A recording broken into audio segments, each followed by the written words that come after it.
Hello and welcome everybody out there in D&D land. I hope you're all having a fantastic day today. Before we jump in the action, don't forget to like, comment, subscribe. All of those things help us out tremendously. If you're interested in supporting our community a little bit further, consider becoming a member here in our YouTube channel. Memberships start at just $2 a month and you gain access to some really cool emotes. Lastly, if you are interested in joining any of our campaigns, we do have open slots available in the bi-weekly off-stream campaign, the Tuesday early off-stream campaign, the Friday evening epic level campaign, and the Sunday campaign. If you're interested in any of them, be sure to reach out to me and let me know. Now, without further ado, go ahead. Oh wait, no, I'm the one who does that. The Ballad of the Lantern's Fall. The deep gave forth a ghastly light, a lure beneath the foam, and from that glow there rose a beast to make the breakers groan. A serpent vast with lantern crowned, a maul of hook and hate. It feared above the darkened sea, as if to swallow fate. The company stood at edge of choice, to turn or stand or die, and long they weighed the worth of breath beneath the watching sky. But courage won where caution bent, and steel and spell were drawn, till at the last the lantern beast lay butchered with the dawn. From out its corpse they carve their prize, its shining lore and more, dark trophies from deep made flesh, and cast upon the shore. Yet even then no peace was theirs, for still they lingered near, debating flight and tired tongues, while danger circled clear. At last they moved with wiser feet, and slipped the watchful line, avoiding some patrol that passed like shadows through the brine. They took a rest though brief and hard, then pressed once more inland to seek what parts or hidden things might still be close at hand. And there among the island's hush, where vine and ruin met, they found 3 souls in shackles bound, in misery and sweat. Linked fast as one by cruel design, with scales upon them laid. One empty-eyed and hollowed out, one fought and cursed and prayed. The third looked on with eager face, too calm, too pleased, too still, as though the serpent's poison there had settled in his will. Tanatar saw the danger plain before a cry was cast, and struck him dead before he could call ruin down at last. The other 2 the party freed from iron fear and skin, and one named herself Gretchen, then of noble Darely kin. Lanfran was the name she gave, with bearing tired but grand, who'd come to study why this island had stood through war unbanned, why dragonfire had passed it by, why armies left no scar, what secret it in its jungle heart had kept it whole through war. They brought her safe to where she kept a hidden scholar's den, and there at last the truth was named for all the waiting men. The serpent folk of ruined stone, whose coils through shadow crept, called themselves the Yuan-Ti, and old foul rites they kept. For they would seize the flesh of men, and draw them through a gate, with scale and blood and broken mind to make them share their fate. Not all at once, not clear, not kind, but darkly bit by bit, till body, thought, and soul were bent to crawl where serpents sit. So Gretchen spoke, and all were brought within her hidden place, where walls and lamps and gathered notes made one small shield of grace. And there at last, with wounds and salt still clinging to the bone, the party took their hard-earned rest, not wholly safe, but home. Now, some couple, weeks ago, you all had left Uncle Badger, leaving behind Nimbus in order to safeguard him. And to your best estimate and guess from what he said, to help repair the tree, while keeping him safe as well.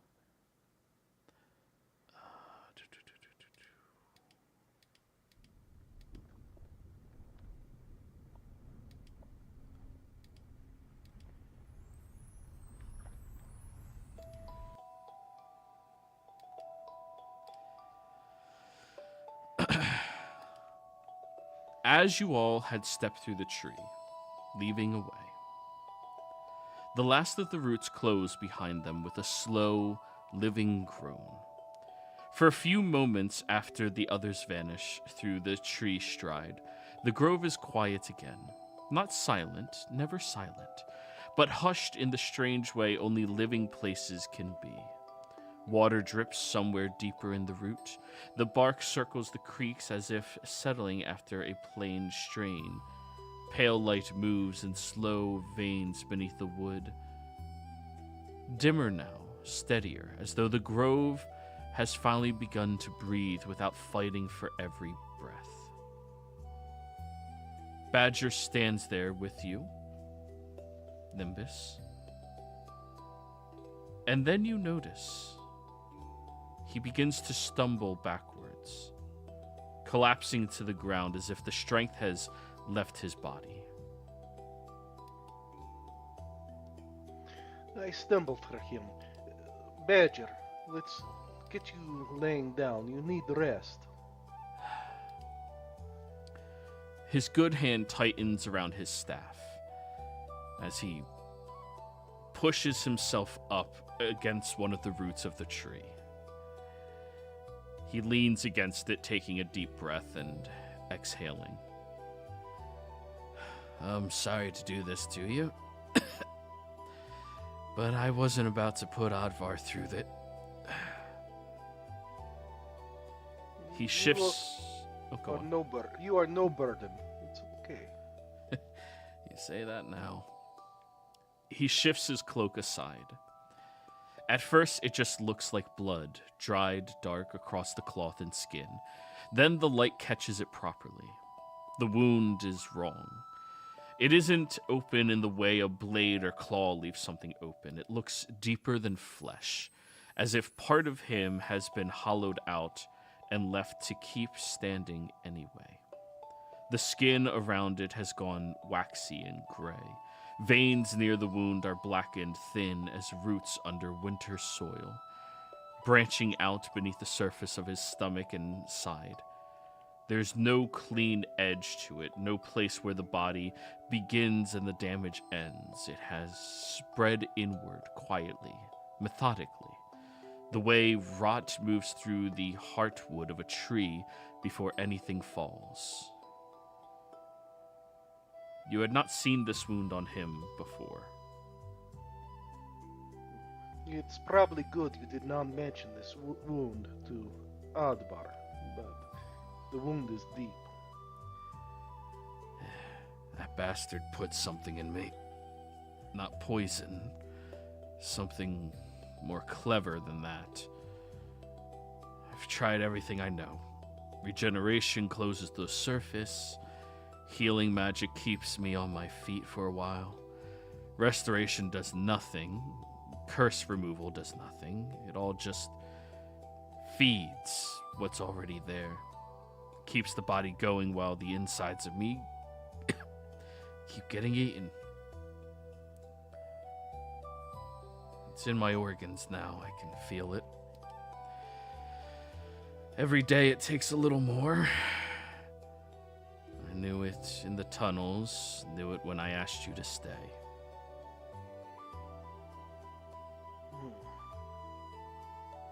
I have not seen this sort of thing before, but perhaps Solinari can help us in some way.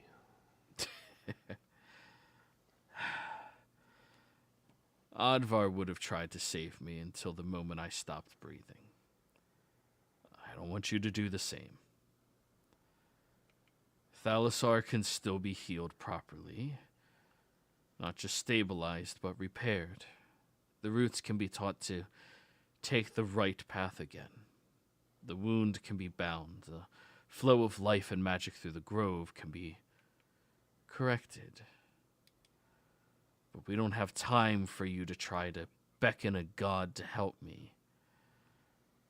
We have time for you to keep me on my feet and me show you how to repair all of this.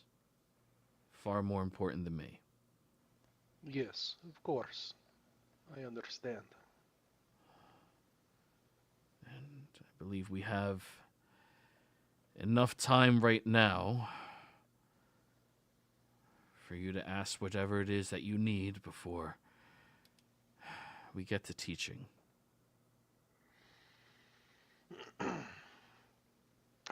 Have you ever seen something like this before? How the damage is also deep in the grove. Damage like this to a grove? No. Never seen it. We know of it generations ago. It was our family that were the protectors of these groves. More directly than just a couple of us. And it was common that people would try to spoil the land to weaken it.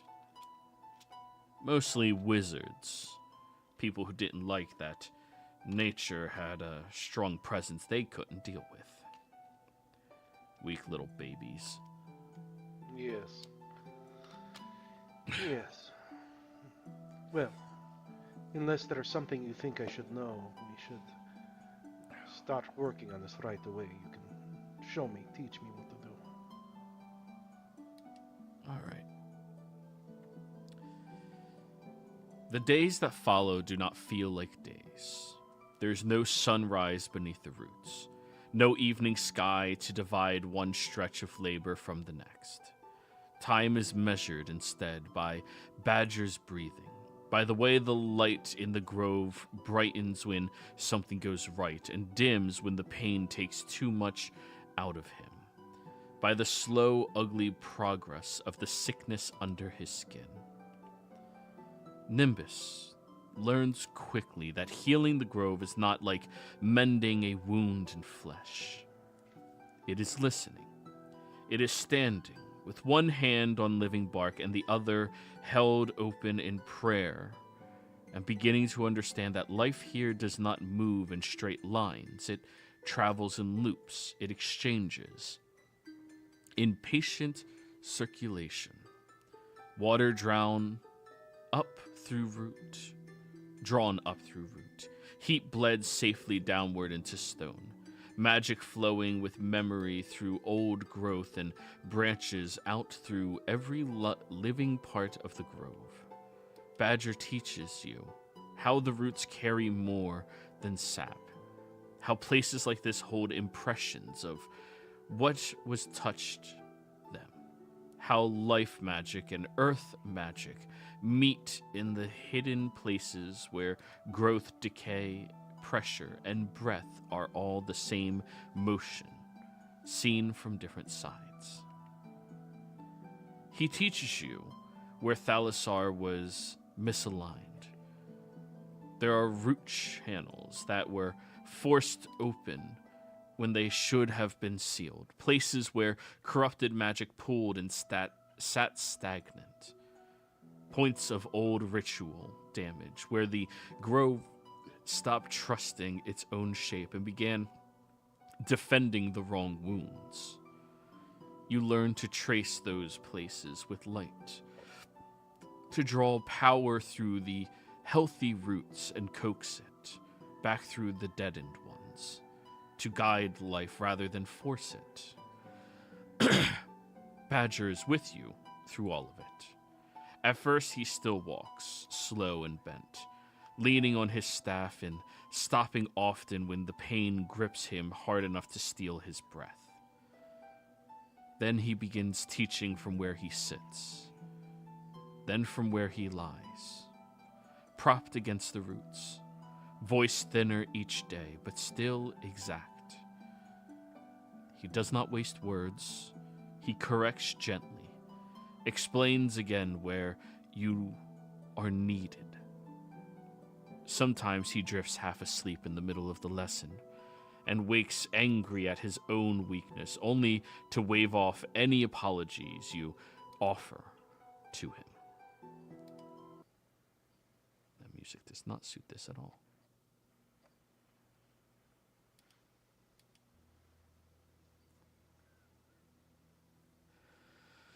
By the fourth day, the sickness has made a map of itself beneath his skin.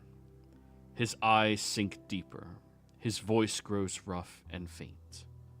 Food means little. Water helps only a little more. Every healing spell you give him buys hours, not recovery. But the grove begins to answer. Places that felt tight and wrong begin to loosen. The pale amber veins beneath the bark brighten and spread further. The rhythm under the roots grows steadier. In one chamber, where the wood had gone hard and dark, new shoots begin pushing through cracked bark. By the sixth day, fragile and colorless at first, then slowly green. Badger sees them and smiles. It is not a triumphant smile, just tired, relieved, real. On this day, he looks at you, nodding his head. That's it. That's it, you've got it now. You know how to repair the tree.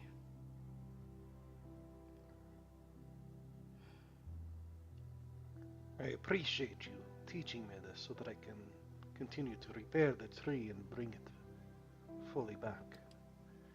You've done great. I will not let your life have no meaning. I will make sure it goes forward should something happen. I appreciate that. Did Advar ever talk to you about where your final resting place should be? A lot of Kender want to be buried in Kenderholm, or where they were born, or wherever they lie. For me, I'm more interested in being here. The groves were always my home. Then if something should happen, I will make sure that you rest with the grove for eternity. Thank you.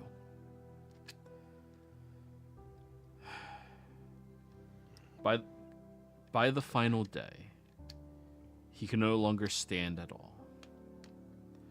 You work at the heart of the grove while Badger lies nearby, against the roots, half covered in a blanket that does nothing against the cold, working through him from the inside. He still speaks when needed, still guides with reminders of your responsibility. Sometimes only with a word or a lifted finger, sometimes with nothing more than the way his eyes shift towards the right branching vein of light when you begin to hesitate. At the end, when the last damage channel is finally brought back into the flow of the whole. Thalassar changes. The grove draws in one long, deep breath, not ragged, not wounded, whole. The roots tremble softly around them. Water begins to move through the lower channels again with a clear, living sound. The green gold light beneath the bark swells brighter than Nimbus has yet seen it. Rolling outward through the chamber in waves, every living part of the grove seems to loosen at once, like a body finally released from pain it had forgotten how to stop embracing against. You feel the repair take hold. And then you hear a different sound. Badger trying to breathe. You look at him, and his other hand is grown back fully, completely. It's slanked around his staff. His face is gray now, the wrong kind of gray. And all of the effort you have spent for days pretending not to spend is written there plainly. He looks at you, and for a moment, the pain is gone from his expression. There's only one expression left: relief. You did it. Good. I did it with your help. You were the one that helped save.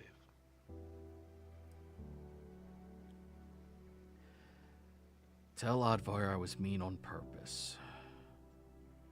He'll know what that means. I shall do as you request when I see him next. A small smile touches one corner of his mouth, and then it fades far too quickly. His next breath does not come. Neither does the one that's supposed to be after that.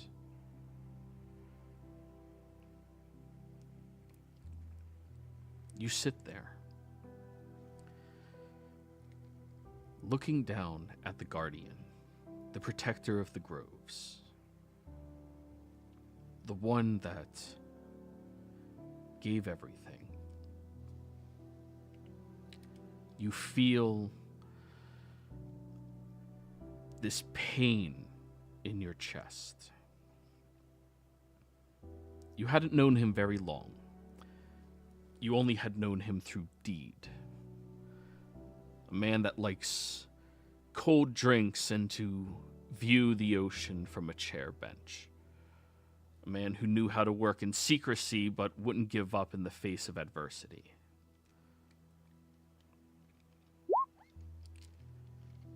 You feel a different emotion beginning to swell up. Betrayed.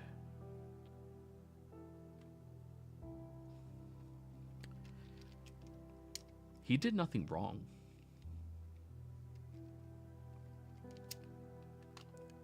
And yet he is the one lying there. He served the groves, the world, the realm. But because of some foul, unfair magic, he has to die? Now, of all times?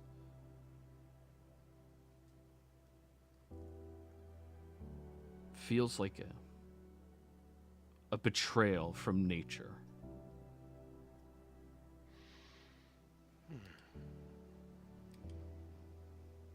It's a shame. This is not right, I say to myself.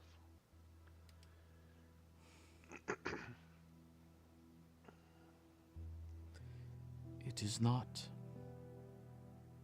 You hear the voice of Solinari speaking to you. Not in... Sorry. I touch my holy symbol and I listen harder. This death is not natural. The words the deeds, the pain, it is not of nature.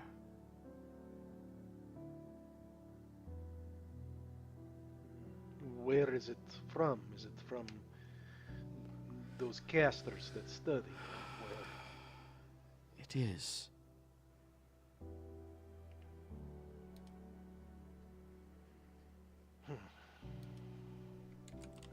Is there anything I can do to, I don't know, stop this in the future? Or I wish I could help him, but he's at rest now.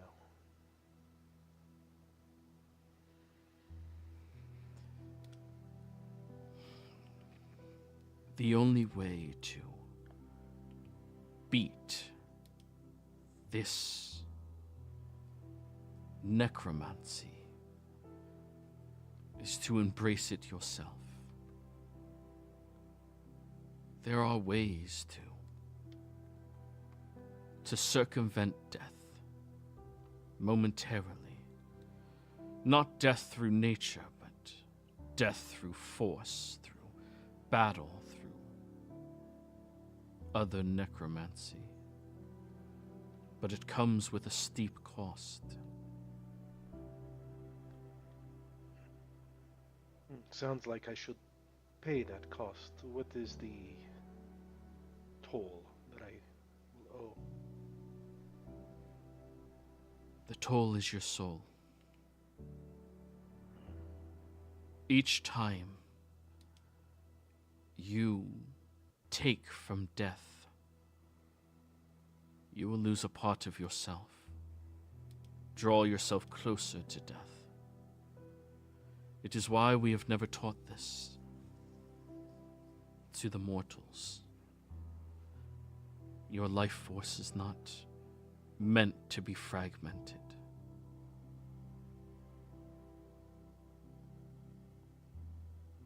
Then if I learn how to do this, I should do it with caution and sparingly, obviously.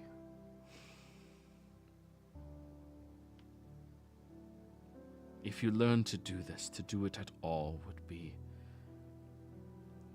unnatural, but it is the only way to fight the unnatural. Yes, Badger taught me. And unfortunately, although it wasn't fair that he left us for the rest, he was not afraid and he knew he needed to do what he could. And I think I must as well.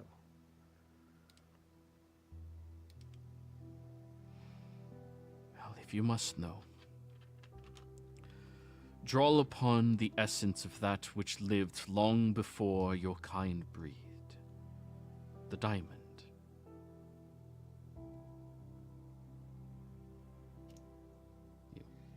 What is the one diamond that Nimbus already had? Something he's kept on his person through everything. He's had a ring with a diamond in it that he's had on him.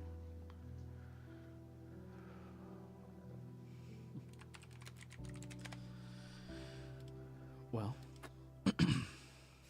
as you take that, look at it,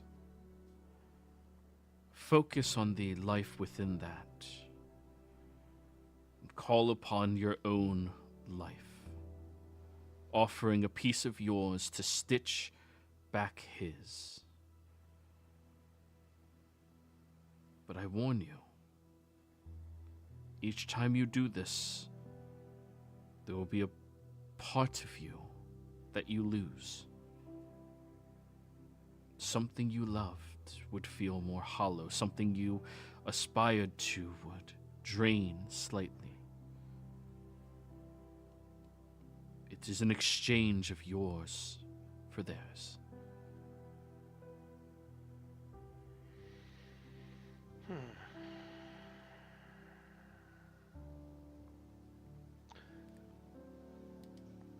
Perhaps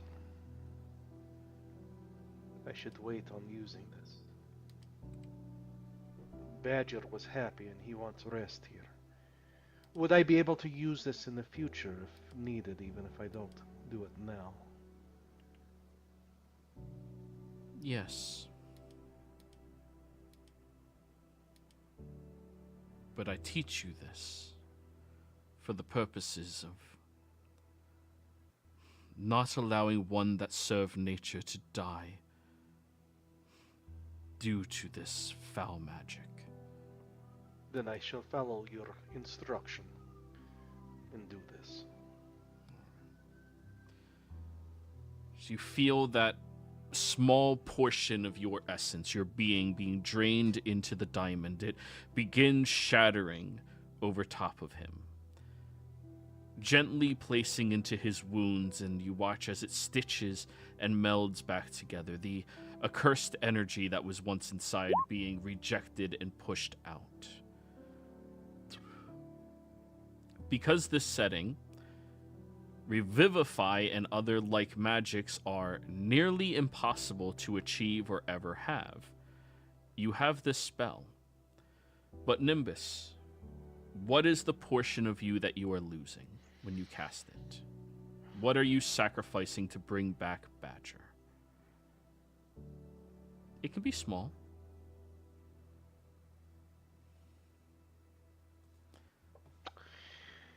I am sacrificing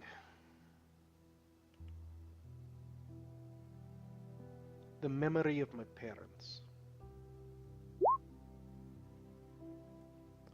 Although they taught me well, and I will miss them, this is far more important.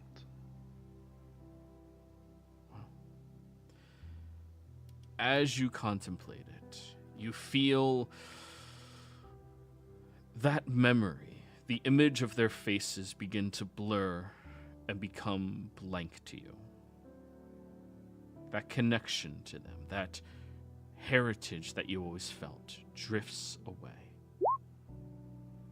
But then you see Badger's eyes slowly open as he looks over at you. What? Welcome back, my friend. How was your rest? Short. Yes, it seems the grove is not ready for you yet. You have more to do. Huh. Alright, I guess gods aren't as useless as I thought. No, they're not. Hold on to this for me. And I hand him my Solinari holy symbol. And then I take a cloth and I kind of wipe him down. Do you still want me to tell Badger, Oddvar, that there was a reason that you were mean, that he deserved it?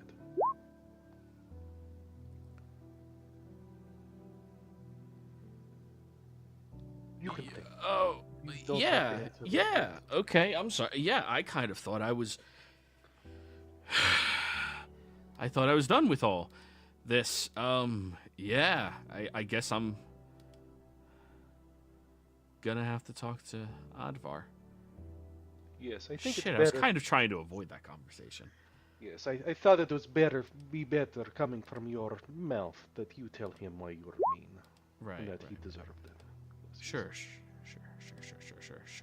Yeah, of course. How's your hand? Can you open up your hands?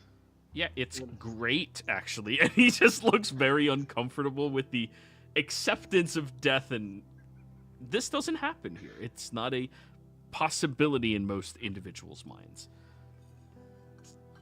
Are you hungry? I can make some breakfast. I am fucking starving. That's what I thought. We need to figure out where those guys are. but After yes. breakfast. We After figure out breakfast. that After they yeah. don't- You they know, don't there's a bottle of rum that I've been hiding for a little. We're gonna drink that first, and then I generally know where they're going. I can send you. There's a tree on that island I can send you through. You'll probably be fine. Perfect. Yeah. But don't forget, you have to talk to Advar. You can't keep moving Oh, around. absolutely. When we run into each other again, we're definitely going to talk. Okay, perfect. Yeah, yeah. It's the Kender goodbye. Yeah, until I see you eventually, maybe. So, you eat with him, you drink with him, and then, after that, he uncomfortably decides to send you back over towards Zaboim's Island within the deep, where the grove lies. By the way, Badger, before I go, if Yeah. you happen to know of any places where there's diamonds or rubies, I need some rubies too. That would be greatly appreciated. Why do you need rubies? It's something that I learned from the grove to help heal the land temporarily. Above the tables. Components. I need $1,000 worth of, or $1,000 gold piece ruby dust for forbiddens. Gotcha. Cool, cool. Yeah, I'll get on that. Hey, so thanks for keeping me alive. Yes, of course. Solinari said the grove still needed you, and that it was bad magic that wasn't supposed to harm you. So Solinari is why I'm still alive. Yes, of course. And you. And, well, you're to blame as well, right? Yes, you can blame me, but yes. Yeah. All right, well, before you leave, don't forget to take your seeds. Yes, seeds. Grove seeds, yeah. Make sure everybody eats one, all right? All right. Yeah, that'll be your gift from the Grove attendant, I guess. Yeah. All right, so he slaps the tree and it opens up. Go on in. I'll see you eventually. Probably. We'll see you soon. Yes. Yeah. Hey, don't die. Don't lose an arm. Yeah. He just looks traumatized. And trail mix, yay. So, you step out of the tree and you are immediately hit with an atmosphere that is completely different than where you just were. It's not as incredibly hot, but it is far more humid than you previously were. Instantly, your hair on your head begins to poof very slightly against your hood. You realize you are significantly overdressed as you are standing on top of a large hill on top of an island that has a lot of ruins around you. And as you have appeared, there is this monstrously large snake-looking person just there. Just keeping guard of this area, but not looking at you because you just came out of a fucking tree. I will look at the snake person. I don't say anything, just in case it's hungry. And is there a way around the snake person, or can I see any evidence of maybe armor boots, like from someone wearing heavy armor, like Roderick, that have, because he's going to be a little heavier. It'll be a survival check. All right.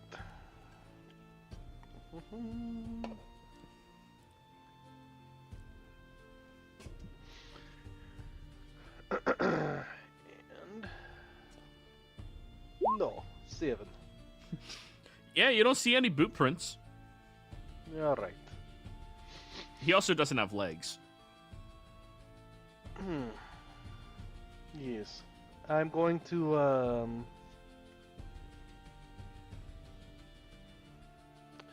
can I do an insight check to see if the snake creature seems hungry, or like if it's guarding people out of here? I mean, obviously it's a guard of some sort, but Sure.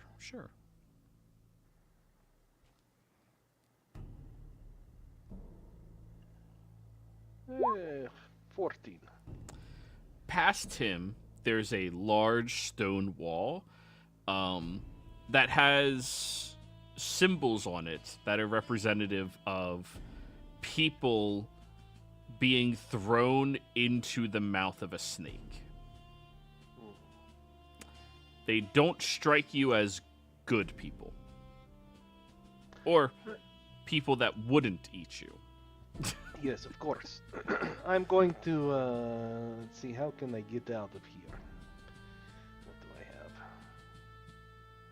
Oh, I can misty step somewhere. Does it look like there's anywhere that I can misty step out of his, like... If he was distracted, perhaps. There's rubble, rocks, things around you. Alright, I will attempt to quietly pick up a rock and toss it as far as I can, and then misty step as an action, toss as far as I can, and then misty step bonus action in a different direction. Alrighty. Go ahead and roll me a stealth check. Alright. Throw a rock over there, misty step over there, just start walking. Video game logic. It works. Yep. I think I'm going to use my... Wait, oh, human, I don't have to do that till after. Okay. Yes. Stealth, right? Yes. Alright. And then I will go ahead and use my human to redo that. Man, my rolls are sucky today. Let's try it again. There we go. Dirty 20. Okay. You toss the rock easily enough as it clanks and kind of ricochets into a different area. So it turns and starts walking over there. And you don't even have to misty step. You just walk past him as he's starting to go over there. Careful not to step on the tail. And as you are moving through, you do notice there's a couple of others of these individuals. But it's easy to notice them coming as they slither through the areas. You just hold up, wait. And eventually you get to the point where you hear a group of them are discussing something. Do you speak Primordial by any chance? Oh, I do not. Bummer. Yeah, you're not sure what they're saying. Oh, let me see. Hold on. Oh, I don't think I picked that up. Ooh. Will that let me... Hold on.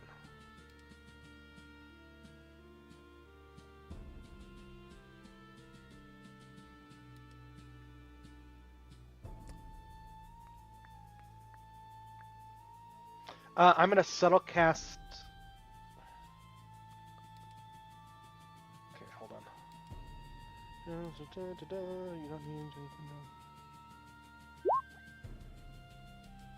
I'm going to subtle cast Detect Thoughts, and I'll print it in here because I don't think I need to know the language. Activate the device, tell the spell ends. I'm not probing deep, I'm just doing like...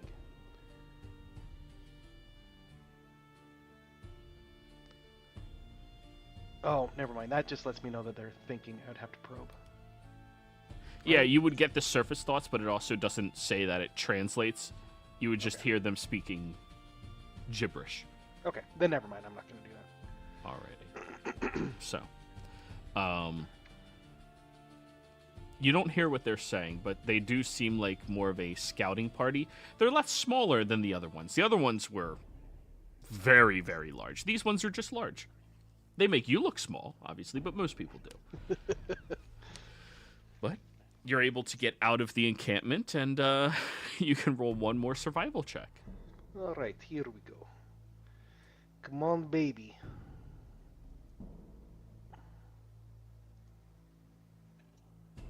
I'm going to add... yeah, I need to do it. I'm going to add my... what's it called? Favored by the gods. What am I at? 8? Is that going to help?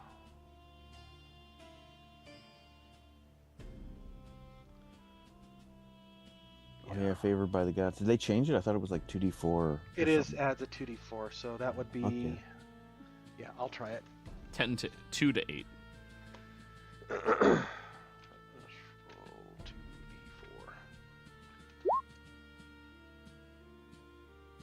11. They were coming here on boat, so more than likely, you should find a beach. Yes, I will look for a beach. And you know beaches on islands are not higher. That's what 11 tells you. Yes, It's going down. Your stealth is keeping you alive right now as you're walking through the territory, distracting them periodically with little whoo sounds and throwing rocks over there and just sneaking past, until eventually you find yourself down at the beach, but it's early hours in the morning here, so it might be a little weird. And obviously, you lost a third level spell slot already. Yeah. Everyone else.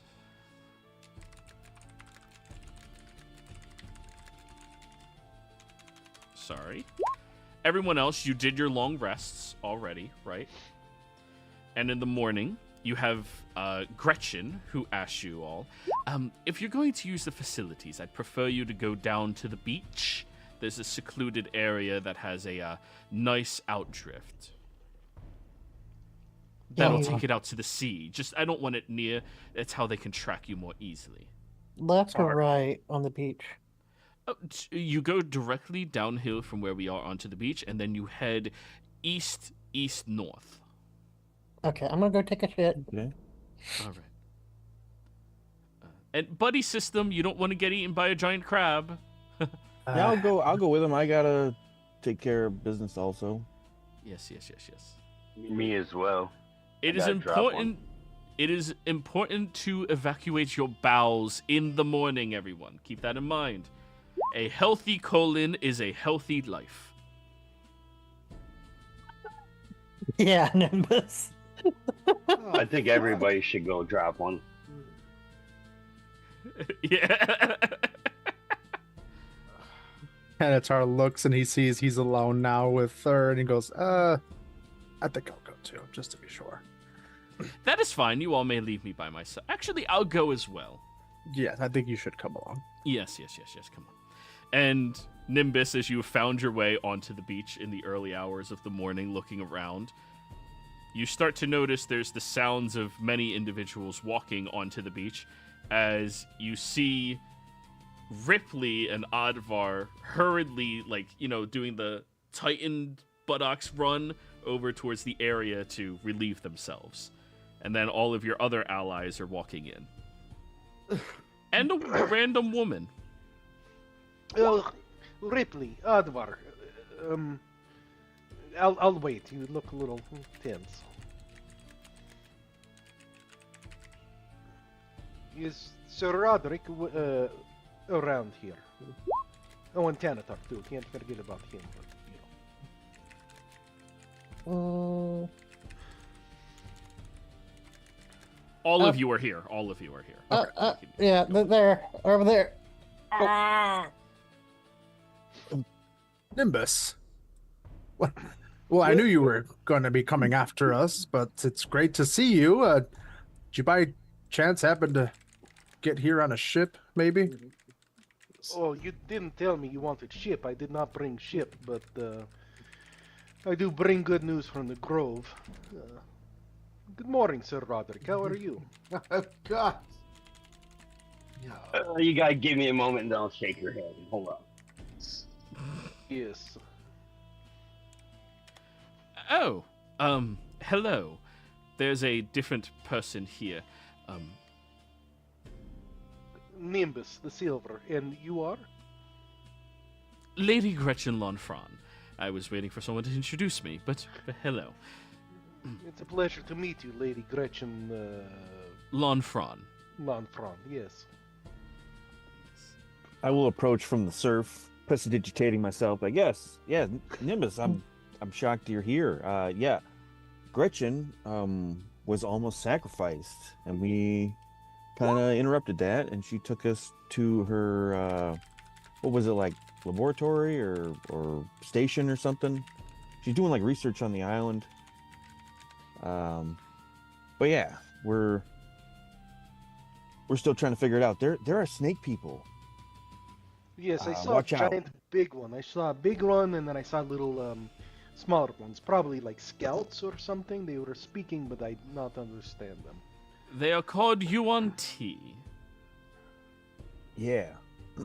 And allow me some privacy to go make sure I handle my own business, and I suppose you all will catch up. I would like to know who this individual is when I get back, though, if you all don't mind. Of course. Thank you. Yes. Why do they have my name, Nimbus on T? Yuan Ti. No, I'm not an aunt. I'm Nimbus. I will speak to you in a moment, sir. Thank you. And Yes, of she course. goes over to the same area everyone else was going to do their morning tea. Listen, he failed so horribly, you have to meet each other shitting. The communal pit. So, Doug. how's the Grove? Like, is everything okay already? Yes, It Grove hasn't is Grove is good. It took some time. It's good. Let's see. Solinar what really else. hooked it up. Solinari did helped out, and Badger says that he was mean to you on purpose. You deserve it. He wants to talk to you about it, and What? He yes, told you to tell me that? Yes, he told me to tell you that he was mean on purpose. You would understand that. He said that before he died. But he'll He tell you died? about it. Yes, he died, but he'll tell you about it when you speak to him soon. Wait, what do you mean he's gonna see? You said he's dead. Yes, he died in the grove, but he'll tell you Do I all gotta about like it, I'm commune sure. with him, like through like the tree spirits or something? No, Did he teach you how to do that? he'll talk to you in person. His arm is better and he can move it. But you said he's dead. No, he was dead. He died. Now he's alive. He's Oh, dead, but now not he's better? alive. That was not Yes. implied when you said he died. Well, because he died. I mean, I know you said he died in the past tense, but it was not implied that now he was not dead. Because So he he- was born again. He's Oh my God. alive. When did you become a druid? I'm confused. So wait, he's a baby? I All right, guess, well, maybe. I'll definitely tell him. Solinari helped me because he helped me. Solinari thought bad magic hit the grove and wasn't good, so Solinari helped me after Badger teach me, and we worked together. And Badger died because he had this big wound. His go all gray. It's deep and infected. Hey, he said he was okay. Man, He He lied. told died. us to go. He lied. Man, Just like when he's nice to he you. was dying. What? Man. Oh my God. He'll explain. He promised so me when he confused. comes back to life, he promised me he would explain to you in person about him It's like being the mean to second you. time he's like faked his death. No, this is not fake. He really died. Oh my God, I'm so confused. Also, everybody, this is Gretchen. Nice. Can I roll anything to know if I've ever heard of her? 'Cause I wasn't here the first time we run into a noble, and Sir Roderick, if she knows her and knew it was a lady, would not have not introduced her politely. But Yeah, of course. We said that you were what most people are doing when they're not here as their character. shitting, yeah. Yes. Go ahead and roll me a history check. In your defense, she did indicate that she is from literally the other side of the world. Oh, okay. And she's currently my favorite noble. But I credit at a 26. Then you probably do know about her from like like literally the other side of the world, the Dairy Yeah. Place.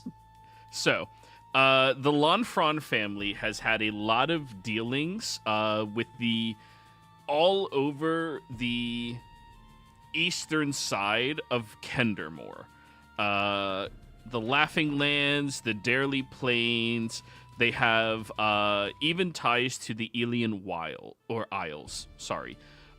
They are very highly esteemed, very respected family across the realm, since the majority of their task is research and preservation of knowledge. They go out of their way to do things like that. However, Gretchen, I have to whisper to you about. Okay. Oh, and Aldvar, before I forget, if for some reason you should die after Badger goes away again and takes long rest. He wants to be buried in the grove, not home, What? not the home. The grove is his home. He doesn't want to be in Kenderland or Kenderville. He wants to be his final resting place to be in the grove. He told me this before he died first time. What? That's crazy. On a related point, if I ever die, I have it on good authority that you should stab me in the heart with this dagger. This dagger, any dagger or this specific one? I point to the one on my belt. I was like, Nesian kind of told, like, it's weird, but yeah. This is your wish. I will do it.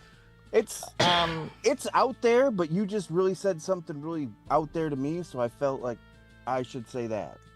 I've got orders when you die to burn your carcass. Yeah, well, fuck Frank, all right? Well, Don't maybe worry, I'll we stab stab ya. first, and then we stab heart first, and then yes. Cremation. I've seen a lot of things, but like, I've been on good authority that, you know.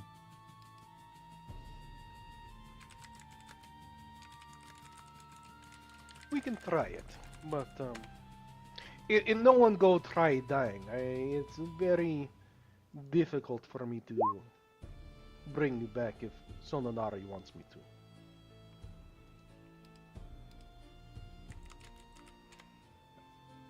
Nobody has to follow Frank's orders. You got the message, Sir Yeah, I Robert? did. Okay. She comes back now as well. Sorry about that. I'll just snap Frank in half. Frank hasn't said anything the entire time you guys have been on this island. No, I mean, if he tries to kill Ivan. Oh, he'll try, but he can't succeed. That's...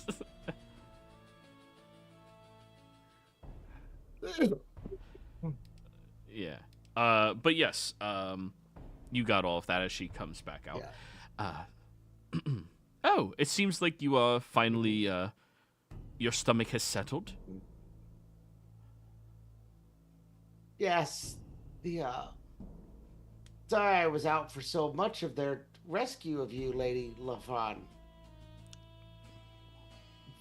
You seem awfully far from your family's typical haunts. Yes. As I expressed to your allies, but yesterday, I decided to come out here and research why it was that the dragons were completely circumventing this island in particular during the war. They seemed to not settle here or attack here whatsoever, so I was curious to find out why. And, well, I'm still curious to find out more about the Yuan-Ti. Or Yuan-Tai. Sorry, that's how she says it. Yuan-Tai. And as another aside for everybody who wasn't here last week, you've never heard of Yuan-Ti before in your lives. So, as far as you are aware, they are Yuan-Tai. Yuan-Tai, the snake people. Yes, that is what they Snake people, refer to yeah. themselves as. Seems like an awfully dangerous thing to undertake on your own. Well, there Yes. were others with her. I had an expedition group with me. One of my companions, I forget what his name was, Dylan? He had a very basic name. The lobotomized guy? Larry. Yeah, I don't remember. Yeah. I didn't bother writing down either. of them. Larry, yeah. There's my my research scribe, Larry. He's lobotomized by their people. He's the one that was sleeping on his bunk in the Why are we talking out in the open? Sorry, Nimbus, was it? Yes, that is correct. Nimbus. No titlements or anything necessary, no honorifics? Well, not only if you want, but Nimbus is fine. Only if it's earned. If you need to relieve yourself, go ahead and do it. That area over there is the designated zone for it to make sure we stay safe. But I have a research facility underground that we can go to. Well, we can go there. I always go potty before I leave, and I already went this morning, so we're good. That is precisely a very good idea. You all can learn a lot by him. He's learning all sorts of things. You know, he's communing with gods and killing and healing my uncle. Like yeah. Oh, so I need to sit down. You're plagued with delusions as well. That is fascinating. If you don't mind, I would love to research your mind if you die, but we can discuss that afterwards. I'm glad I'm not you, Otvar, that she wants to look at your mind when you die. And she will Let me show so you back. Focus on my death. I was talking to him. I've had Oh, military me. commanders in the field that were less worried about where we use the bathroom. Right, and how many times did your encampment get discovered?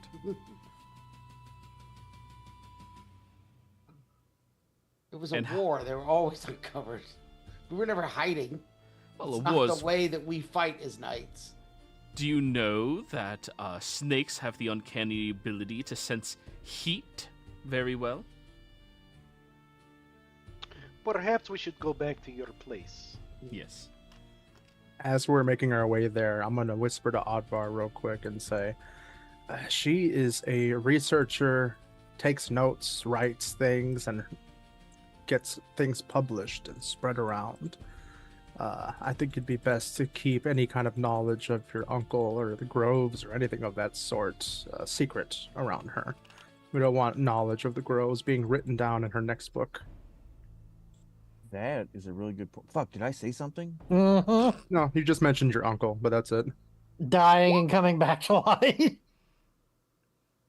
Yeah, she immediately called him delusional. So it's. So you all get back over to where her underground little research lab is. You go under the ground, close the latch, turn on one of the lanterns that she has, and she starts handing out small metallic canteens to each of you with fresh water in them.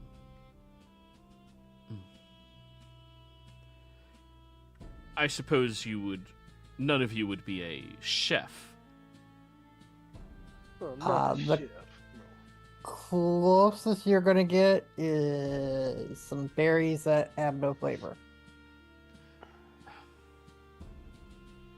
That's fine by me, so long as I'm not the one expected to cook. I can make something. It's edible. Very well.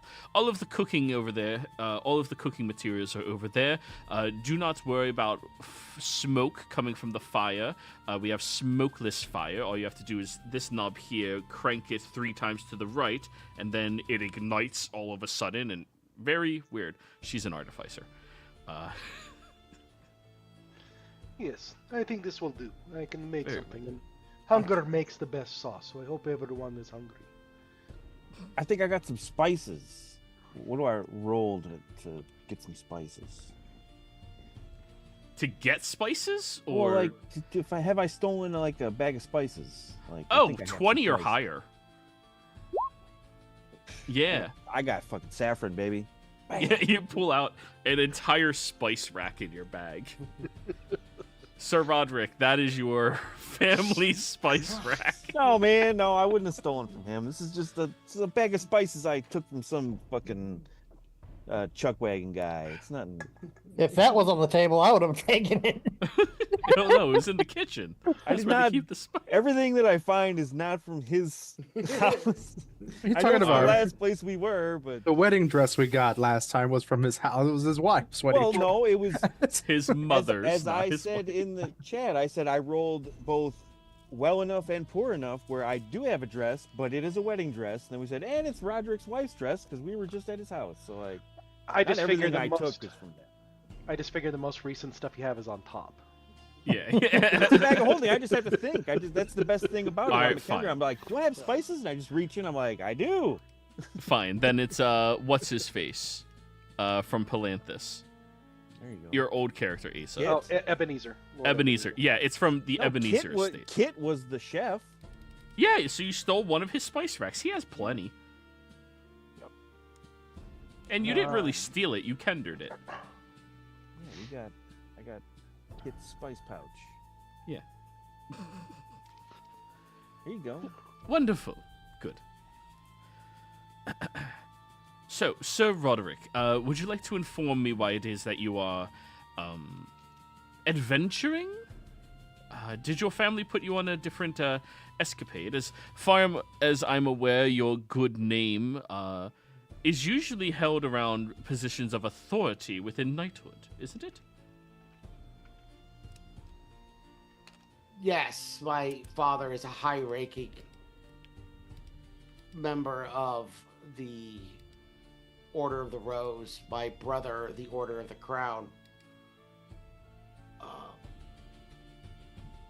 But we are currently... I've been loaned out on a special assignment with a noble out of Palanthas, and that has hooked me up with the rest of these adventurers for now.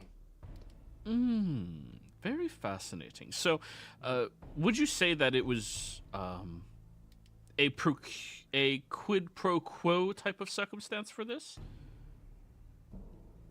Monetary advancements for your family to make in order to donate your efforts to the adventuring of people? You would have to get the details of that from my father as opposed to myself. His understanding with the Lord from Palanthas is I was not privy to the actual details of what my father received in exchange for my service. Very interesting. Well, good to know. It is important for one's family to make sure their coffers are never empty. You never know when you may fall upon hard times. And we all have our roles we play in our families, and sometimes it's best to just do what the family expects us to do. I don't know about that. That sounds ridiculous to me. But to each their own, of course.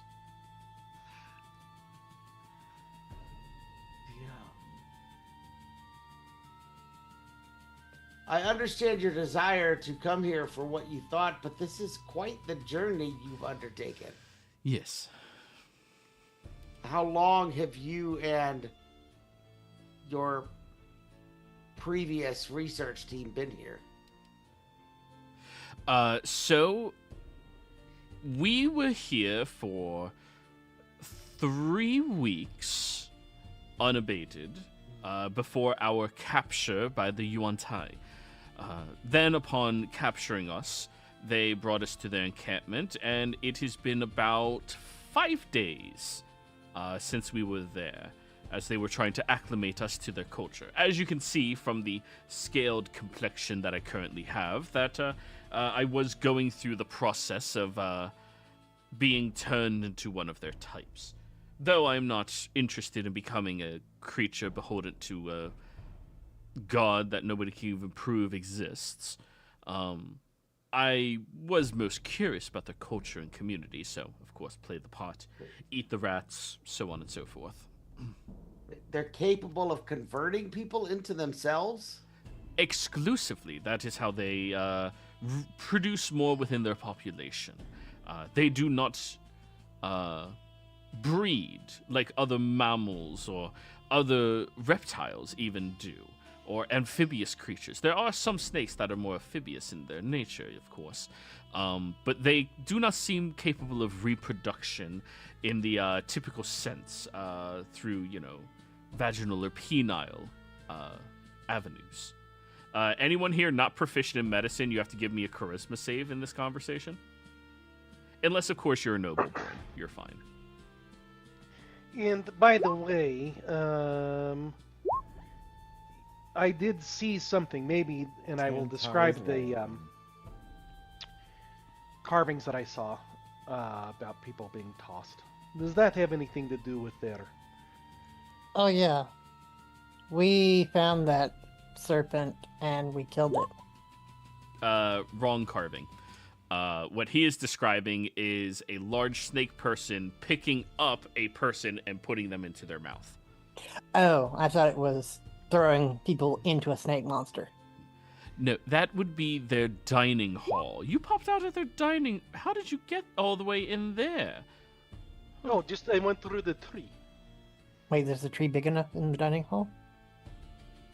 We It's in don't the need a middle of boat. It's in We the don't- middle of their encampment. Well, I just took the tree because someone said go to the tree to find your friends, and I went to the tree. Well, You've got it to have sounds- faith. It all works out in the end. Tanatar, under your mask, you are laughing because of the words penile and vaginals and all of the other things. You're chuckling to yourself while everyone else is saving face. So you know, Nimbus, we lost the ship. Well, no. Is everyone else okay? They're all dead. No, it's mostly just us on the ship. I don't even you know if guys- it had And the crew. I No, don't you even guys think it took had the a small crew. one that was just all of you. I thought we had crew on it still. No, No. that's why we were doing so poorly, is because we didn't have a crew. Yeah. Was this We the, traded up to the faster. But the keel. but yeah, I would assume like, well, Nimbus, you got here by the tree, but the tree that can get you here is not as, because then I kind of point to Max and Roderick, like we need a bigger tree to get out, all of us, You just make them And smaller. apparently there's one in the middle of the encampment, but yeah, we still need to get to the grove as well. I'm sorry. If you are in need of lumber, we can craft a raft with smaller trees. Well, I mean, yeah, and I have a boat Do you- as well, but the issue is we do not want to go on the water. Do you know what a druid is? Are you talking about the hippie wandering folk? Yes. Yes. Rumors to have magic and mystical abilities and other such forth things like that.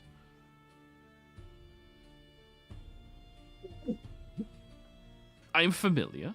Why? Because two of us are druids.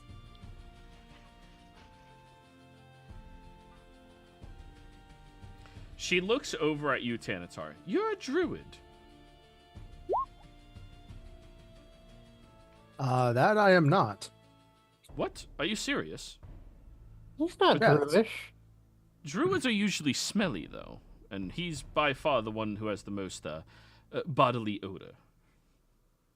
Well, He's would the you only assume one without prestidigitation? wearing leathers? It's like, Yeah. well, this kind of assists me with hiding amongst the forest and the creatures. If I smell too clean, things will know. But- Oh no, that absolutely makes sense now that druid. Yes. It's just lost because he's like, but does she consider every beggar to be a druid? Do you say that out loud? I will say that to Odvar and say, like, does she just think anyone who smells is a druid? Perhaps beggar? No, but when someone is claiming there is a druid in their midst, it would be horrific of me to assume it was the Kender. I pull Oh, out my stick I and am the druid. Well, yeah, but it would be horrific if I assumed. I turned into a giant spider. Oh. Fascinating. Yeah. If you have I'm venomous good. glands, can I milk them? You gotta buy me dinner first. Excuse me. Oh, Uh, rats. That's your size. Larger rodents than rats. technically she did buy us dinner and breakfast, and she's the one providing the food. Oh, you provided the berries. You just provided the place. I am very And fascinated. we saved with her this. from sacrifice and servitude, so I think we're already even. I was never trying to make this a transactional relation between us all. But no, he turns into things, and I can make my stick do things. So I like light my stick on fire. Tanatar, you're still busting up laughing over there. It's getting harder for you to hide it.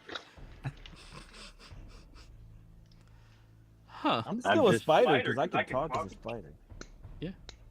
You are most fascinating. Yes, go on.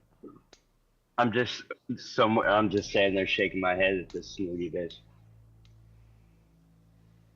You all are so fascinating.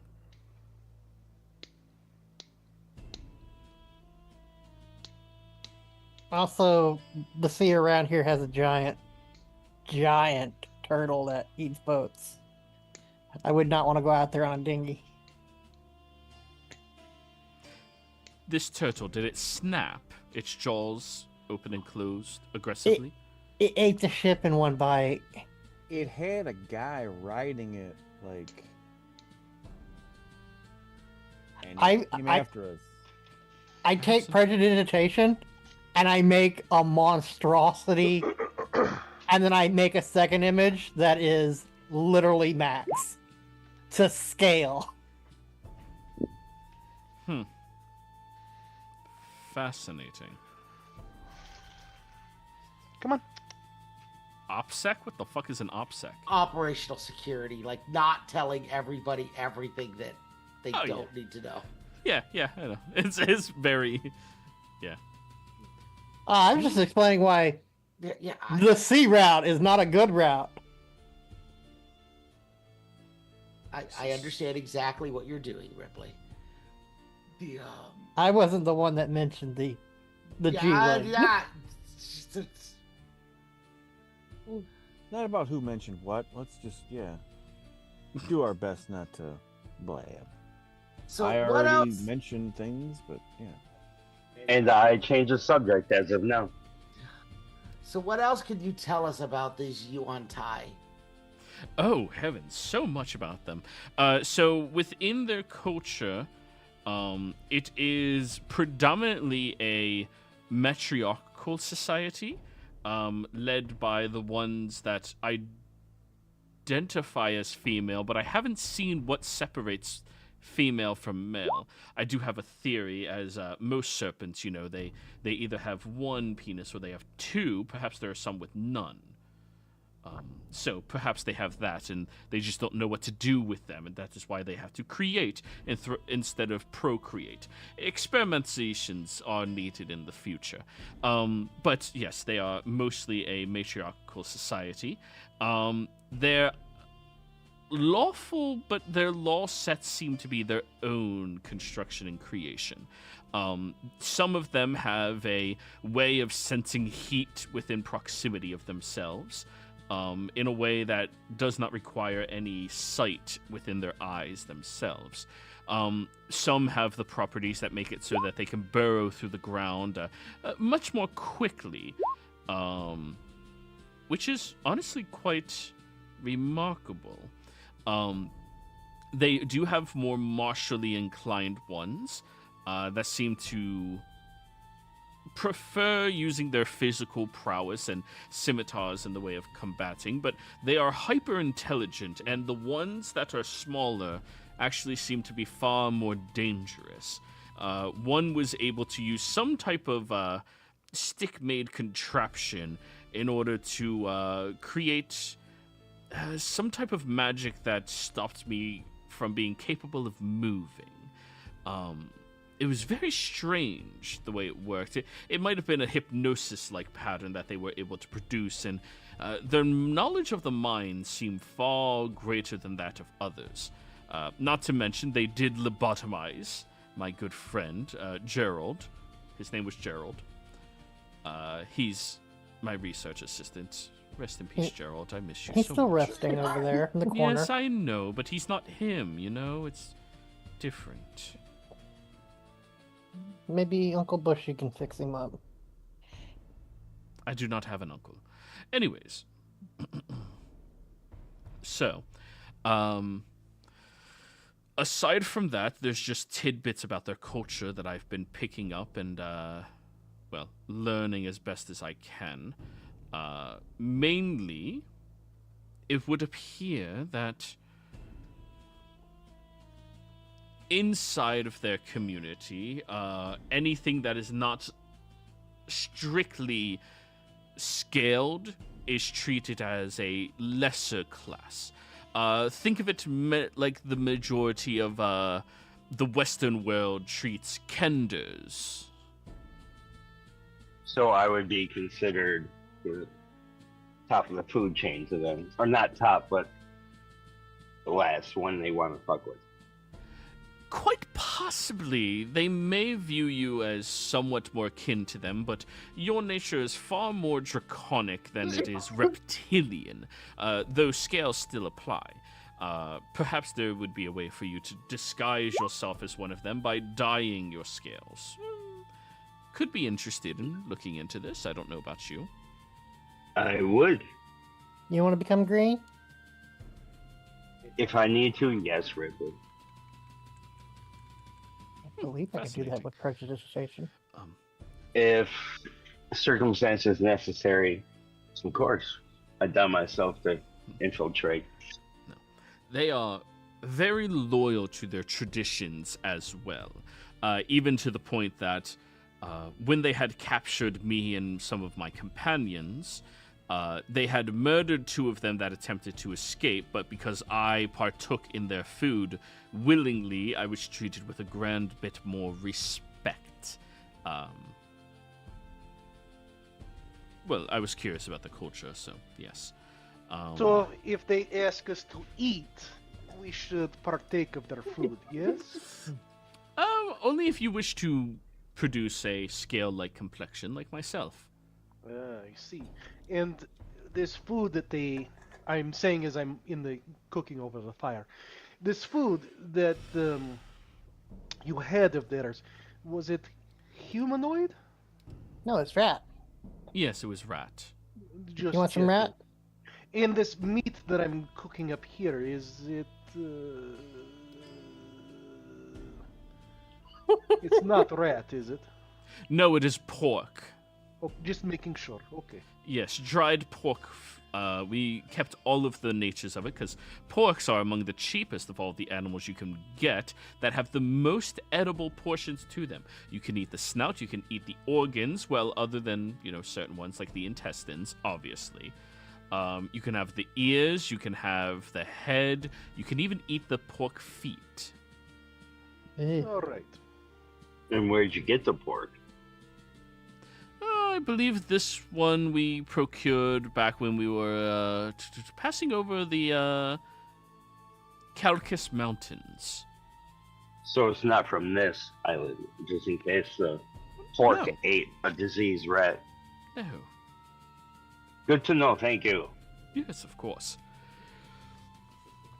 I tend to not eat things on foreign locations until I'm aware of what it may do to my body. Unless, of course, offered by a community that says this is part of our culture. In which case, I mean, you cannot be disrespectful to one's culture. This is true. Max, Ripley, have a taste. Let me know if it tastes okay. It's almost ready. I just don't know if we should add more spice. I take a taste, and then I use Yeah, Ripley, you prestidigitation do. to fix it. Well, let's see how good it was first, Dan. All right, so Fine. do you have cooking supplies as a proficiency? I don't, but we'll see what Alright. happens. Wisdom check.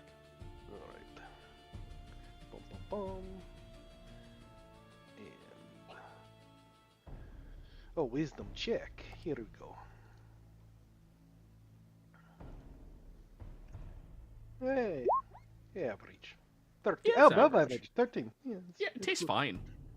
Like, there's nothing wrong with it. It's fine. It's good. You could eat this. Yeah,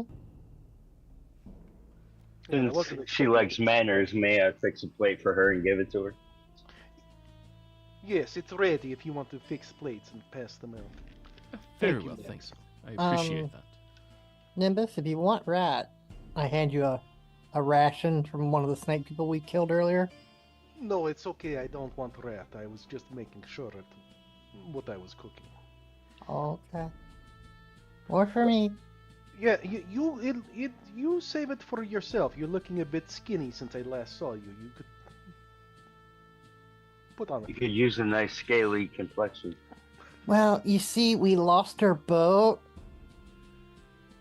and then we were stuck in the dinghy for many, many days with no sleep, no food.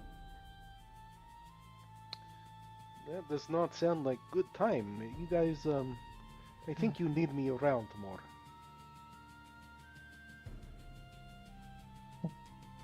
Yeah. No. Yes. I go look at the lady again, and I'm like, you said that they took your tool. You happen to know where they would have left it? Probably near the other holdings that they had. They had one facility that was adjacent to their dining dining area. It seemed like a very ritualistic thing for them to eat together. It was adjacent to that, where there was some oddities and trinkets, and as well as the other supplies that we were going to utilize within the ritual, once we got the scales from the serpent, of course. Okay. Oh, go ahead. That is the place we need to go to get you your tool and the supplies. I wanted to ask her, since it is, I'm brain farting. Was it patriarchic market? But who did she ever hear or see the top dog, or who everybody looks up to? Did she happen to see? You can ask her me, but yeah. Just as a roleplay notion, you ask her instead of asking me if she. Oh, I thought I said ask her. My bad. May I ask that her? part. I apologize. Yes. I'm sorry. I don't know if it was the head in charge of everything, but there was a leader. She was actually closer to humanoid in her appearance, though she was completely covered in scales from head to toe. She had feet as well, but she wasn't walking. She was being carried around by the larger Yuan Tai. She had a very large, elegant-looking metallic headdress on her crown, and she did speak with an authority to all of them. That is actually why I had my tool revoked. I took it out in order to try to turn on my automation translator, and in doing so, they snatched it and took it from me. Apparently, they thought I was going to cause harm, when really I was just trying to understand what was being spoken. Yes, They can speak the common tongue. Sorry. As I walk into the room and hand Sir Roderick his plate, and I've got my plate, and Tenataro, here, you take mine. This crown you speak of, does it have like gems and jewels on it, or what is it made of? Great deal many, yes. It was a base crown made of gold, very large and elegant, but the casing around it had these nice patterns of, I believe it was Tazanite and amber and rubies and sapphires and emeralds all imbued into it, some of which looked incredibly cut, made to be into teardrop shapes, and other ones into more star-like patterns. It was quite beautiful. So, And do you happen to... Sorry, I cut you off. Do you happen to know where... Well, she he was still resides? speaking. Let him say it. Oh. Nimbus, go ahead. dibs on crown. I'm done. Okay, now go ahead.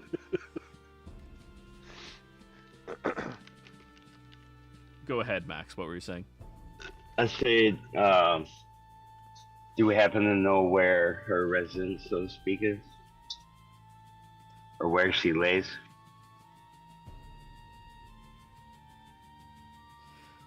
I do not. I only came across her when we were brought into the dining chamber, and they, killed 2 of us and gave the other 3 of us an option.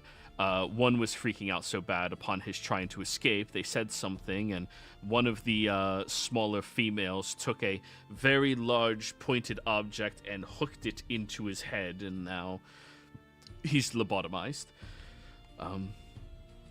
And then me and the individual that you murdered yesterday. Again, I will not seek retributions for it. He was turning into quite a dick. He and I just more fell into line with what was happening, but he seemed to actually enjoy the prospects of transforming into one of them. I was just mostly following my curiosities. The cause of the transformation, is there more details that we need to know? Why, yes.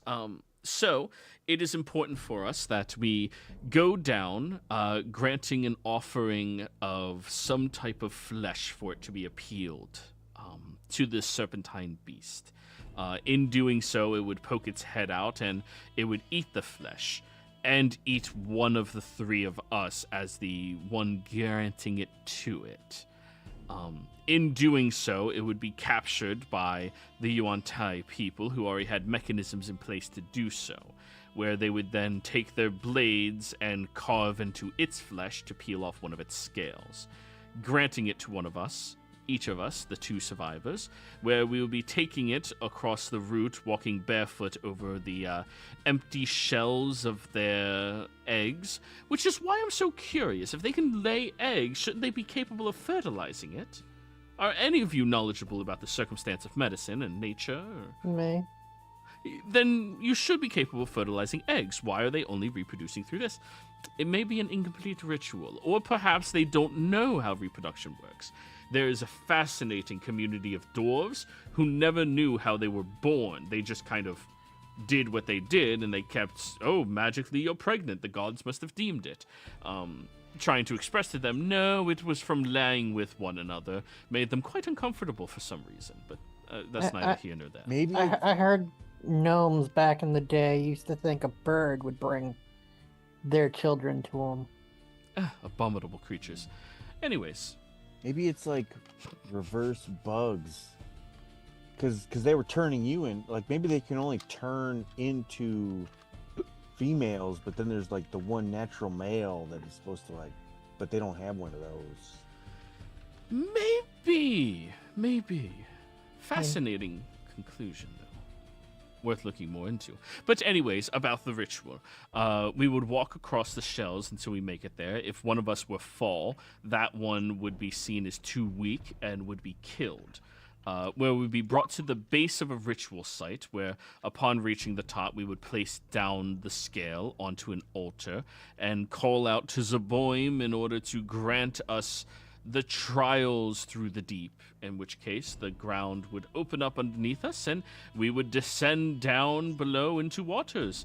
And if Zeboim favored us, we would be capable of breathing said waters. Ridiculous notion. I'm surprised most people drown, or some people, there must be pockets of air down there that they would discover, right? Right. So, in descending down there, boop, drop in, you swim through the deep, and you would find a emerald that would transform you into the Yuan-Ti folk and people. That is at least what was expressed to me from them. Of course, most of this sounds like folklore more so than actual facts, so please take that into your considerations when you're dealing with anything.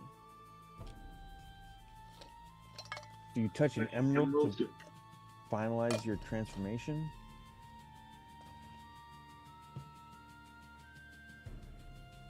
Supposedly, when you touch the emerald, it will be the catalyst of the transformation. Okay. Mhm.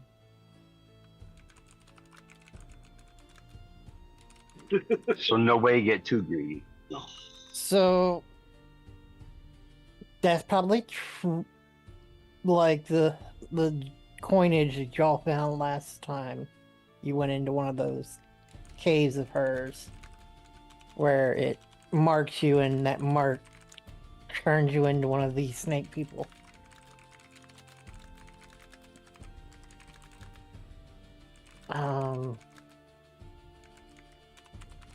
We have the scale. We need to get the rest of the items.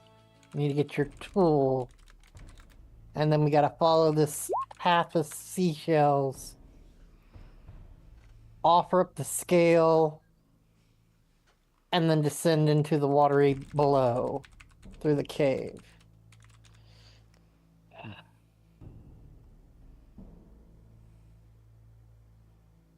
No, it's the spoken ritual that is the important part. When you get on top. I believe it is a vocalized mechanism that, upon receiving a specific sequence of vibrations in the air and echoing properly, would cause the mechanism to open wide and drop you down below. It's that or magic if you believe in that bullshit. As a spider standing on the ceiling, I will say I do believe in that bullshit. That's druid, different from magic. That's nature inspired. Do you believe in magic? I do not. A whole group of wizards that have been running conclaves for generations. Smoke and shadows and parlor tricks, I'm sure. I have never witnessed true magic before, and the only time that I had, it was a man conducting sleight of hand tricks to make it appear as though his thumb disappeared from his hand. Anatar looks at you, Roderick, and just kind of shrugs, because Roderick, Tentatar also doesn't cast magic. He just does it through his mask. So he's just like. Most things are just smoke and shadow. You just need to look far enough inward to realize what they are doing to try to justify it as magic. Do I convincingly do the thing with the ends of my spider legs that makes it look like I'm making it move, like with the thumb? I'm trying to do the thumb trick with spider legs, and like it's kind of hard. Performance. I got a 14. Yeah, I mean, you're trying, but it's not going to fool her. Oh, come on, it's a 14. I'm doing it really good. Does Oddvar understand sign language? No. No? Okay, never mind. I do. Can I try the quarter trick on her? I think I'm the only one who disappear. You can certainly try, but she is a very smart individual. Not terribly wise, but very smart.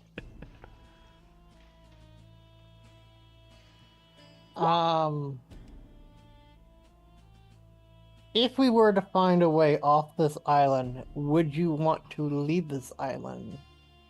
Once I'm finished with my, actually, at this point, I've lost all of my research assistants, so, yes, I would. I would need to go and procure myself some more assistants before coming back and researching it.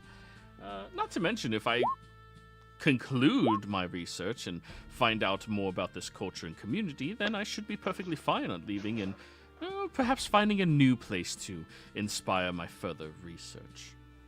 Okay. Yes. Well, Nimbus, you said you came from the dining hall. Do you remember how to get back there? I was just looking for you, so I wasn't paying attention. I could try, but...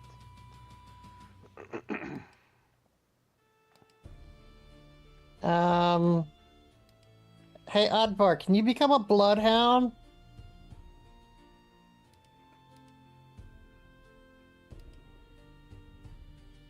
I will shrug with 4 shoulders.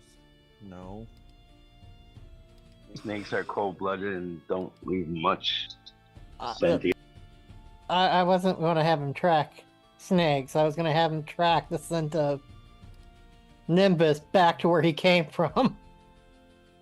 But if it's not possible, I might be able to track footprints in the forest, knowing the majority of these snake creatures don't leave footprints.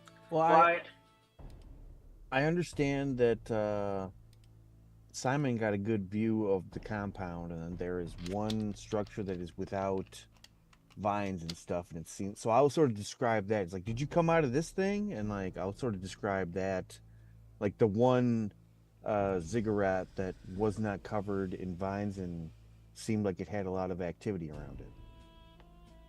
And if he does turn into a bloodhound, I don't know you can mask Tanatar's odor, so to speak, according to her. True. I know I came up that way because I came down to the beach. Because I figure you guys have ship, so I head back down because I was up that way.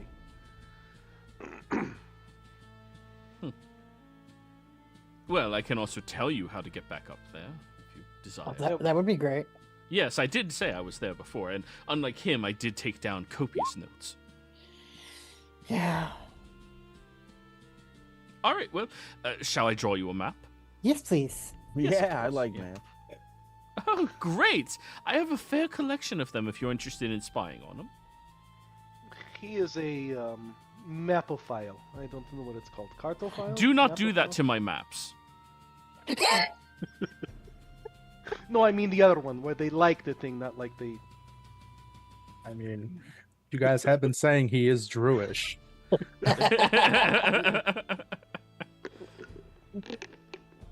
But yes, she will begin drawing you a rough sketch map of somebody who definitely knows how to craft maps, but doesn't know the exact typography of the locations, just the general sites of objects that you need to look out for in order to identify where you are.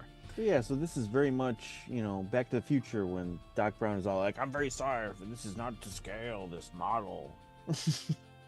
Yes, it's good. It's a good map, but it's not like... Don't expect to have copious details, guys. That's fine. Yeah, it's... You will find your way.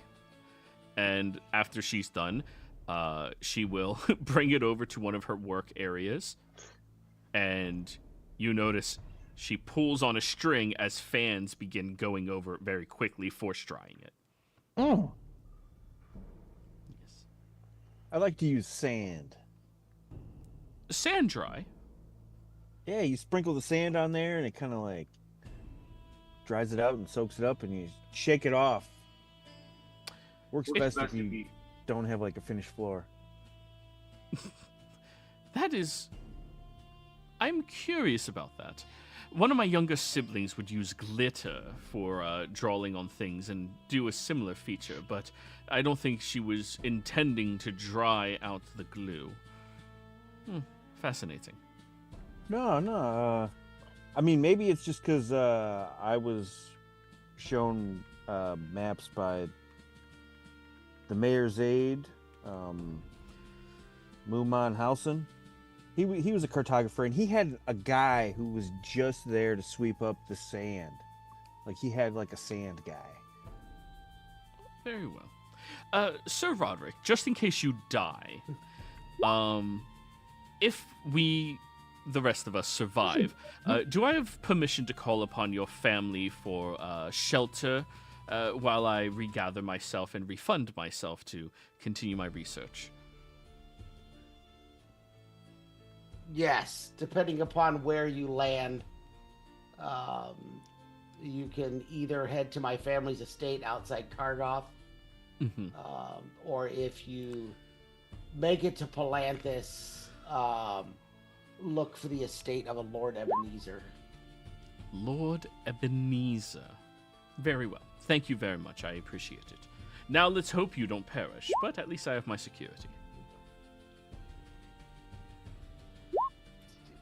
Yeah, well, it would be best if none of us perish. But not everything is evidently guaranteed based upon earlier conversations. I'm telling you, it's just it's a delusion of some kind, I'm sure. Perhaps he's not very knowledgeable about medicines and the individual's heart rate just slowed down momentarily before resuscitating. It does happen. I know your family is well known for their research and their scribes. Thank you. But I guarantee you one thing, Lady Lafron. Lanfron. There are things in this world that you have never experienced. And there are things beyond what your family has seen and written in books. I assure you of that. I look forward to experiencing them. I Do will. not always look forward to things, to experiences. Not all experiences are good.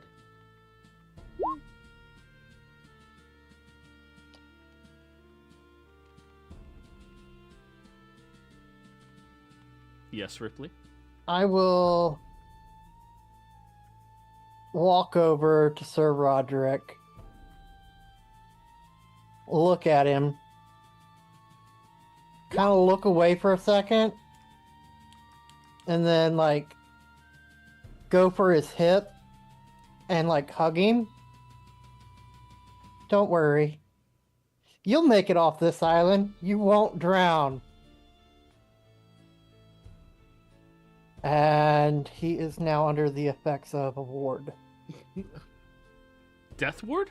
Yes. Nice. I appreciate the vote of confidence, Ripley, and whatever it is that you have done. Advar loudly lands on the ground.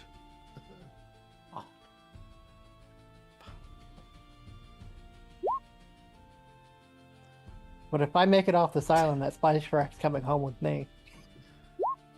That what is coming home with you? The spice rack. Oh yeah. Well, that's up to you and Advar. No, the one that's still at your old house. No. He's plotting stealing from you because he heard that it exists. I will buy you a spice rack if that's your concern, Ripley. They sell them in the towns. They're not uncommon. They're slightly uncommon. Or if but you're- Can they he are even there. carry the spice rack? No. I Bigger have a than he bag is. holding. Yes, I can. I have my bag of holding from Nimbus or Nesian's carcass. Yeah. Oh well, you don't have to describe it that way. That carcass is a rough way to describe Yes. What a redundant way to refer to a bag. Of course it holds things. Anyways, guys, I just realized what time it is. We can go ahead and go on break now. Okay. I guess we. So, go on.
I'm Yeah. sorry, what? No. We're getting back into the game, everybody. Yeah, we're just discussing that, since we got these technology issues more stabilized, we're trying to do more role playing and Hell yeah. whatnot. So, Got some echo. No more waiting on me 10 minutes in the beginning of the game. You get an echo? no, I'm not getting an echo. Alrighty. You all were handed your map.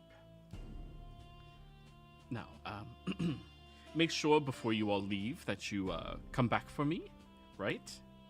Yeah. Actually, should I just go with you and get there? And are we leaving directly, or are you doing something first? It will be fairly dangerous with us, and Yeah. we can't guarantee your safety. Right. So should I go with you or not? Pack up your No. stuff. I can personally use one of the trees near here, because I'm small. And we can go back the way they're gonna end up leaving. So, yeah. Pack up your stuff here, and I'll come get you when we're ready to leave the island. I will have my necessities ready to go. Okay. All right, well, good luck, all of you. And remember, if you get captured by them, only the 3 best choices are the ones that they went to do the ritual with. So, make sure you're not in the bottom 50th percentile. That's a And good don't thing I have freak out. skills. I say they don't freak out because they'll hit you in the brain with a spike. Lobotomize. That's what I said.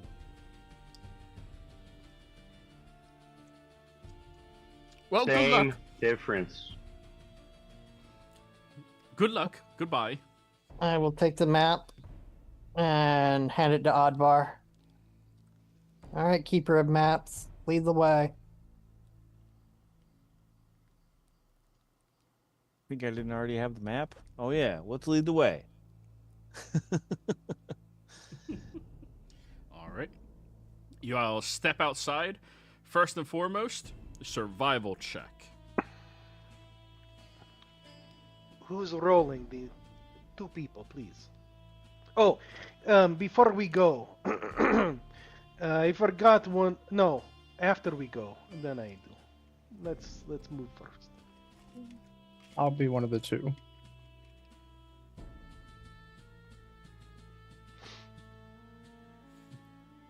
I have a decent wisdom, but I'm not proficient in survival. Does anyone else want to try? I have decent survival, but no. Okay, well I'll roll. If no one's proficient, then I have the best wisdom. I'm proficient. But He's it's the same. proficient in everything except for There Arcana, you go. which is why I Yeah. like him. But it's the same as yours. Oh, And even, so go ahead and do it. okay. Well, I also have guidance, yeah, so There. 27. She doesn't use pictures like Violet's maps do. Violet's maps were all pictures. She uses direct lines and then numbers to represent what you are looking for. So 2, you're looking for a forked tree. That's where you start turning. And then it has another adjustment of degrees. It is an incredibly precise map. You just need to know how to navigate with it properly. Luckily, you figured that out, and you're going to do well. But, Nimbus, you said you wanted to say something once you were out of earshot? Yes, once we are out of earshot, like way out of earshot. Oh, I forgot one more thing. I have something from the grove for each of us. So Roderick, this one is specifically for you. In Thanatar, this one's for you. Max, Adwa, Ripley, and I hand out all the seeds of the grove. But I didn't want to do it in front of Lady that writes everything down on book. Exactly. Thank you for that, and for this. Should I chase it with Rat? Yes, I think you should. I pop it, then I pop Rat. All right. Con save to eat that rat from the island that is a part of their ritual.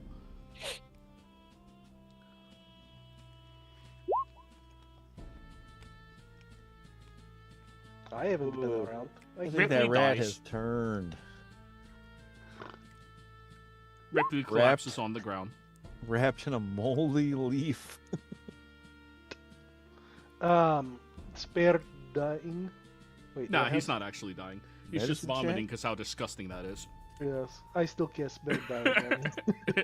You're just vomiting it up. It is not edible. The rat is not on the menu. I don't think it ever should have been. Why did you put that in your mouth? We had perfectly good seeds here. Because I asked the priest if I should taste it with rat. Thought it might make him happy. All right, so you're the first one to eat one, Ripley. Roll me a d8. Ah. 2.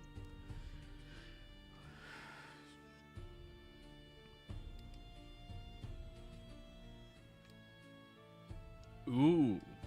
You get the Stone Root Endurance buff. Immune to throwing up. Not exactly. There you go. Message it to you. I did All right, say now that. we're down to a D7. I'll eat mine second. D7. Let's see here. 5. Ribs. No.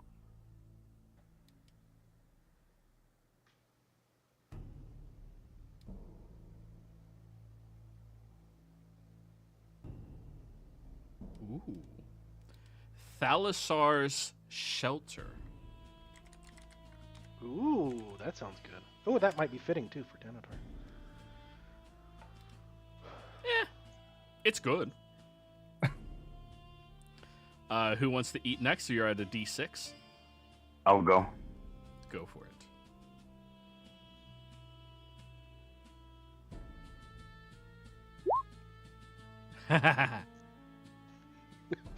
$69. Fucker.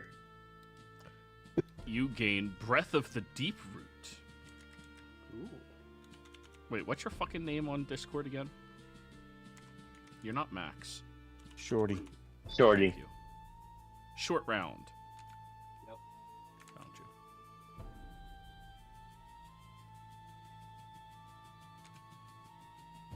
I'm short, but I'm no longer around. Alrighty. Now we're down to a D5. I guess I'll go next. Go for it. No one is. E5. Another one. Number 5 is alive. Do I reroll once? No, it's not bad. It's technically 3 No, because 1, I 2, and just 3 are don't- already spoken for. Okay, Yeah. okay. If that was the Ivar. case, I'd reroll. Well, no, I have a special roll. But so Max got the Breath of the Deep Root. There you go. Burden Below. Next up, D4. Nimbus, let me go first because they're all non-humans, and we don't know for sure that this isn't going to react badly with a non-human. So I should take the risk first. I agree. This is good. 3. All right, so 1, 2, and 3 are already spoken for. So that is 4. We already got 5. 6 7. and 7. Yep. Ooh, Root Tethered Soul. Ooh. Sounds tasty. It seems to be okay, Nimbus. All right. I'm sure we could trust Badger, but you never know. Yes, of course. And now a D3. Slash roll 1d3. Bum bum bum. 3. Oh no, 1. Sorry. That took a long time. Oh. So that would be 4. Yes. Oh, how fitting. Vein of the World. Woohoo! What's funny is both of mine that I've gotten are resistant ones. Right.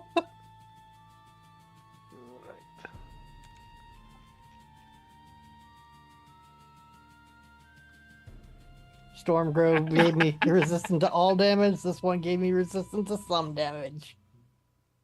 So do we choose which Grove boon we have, or do we have all boons active at once? I think they're all active.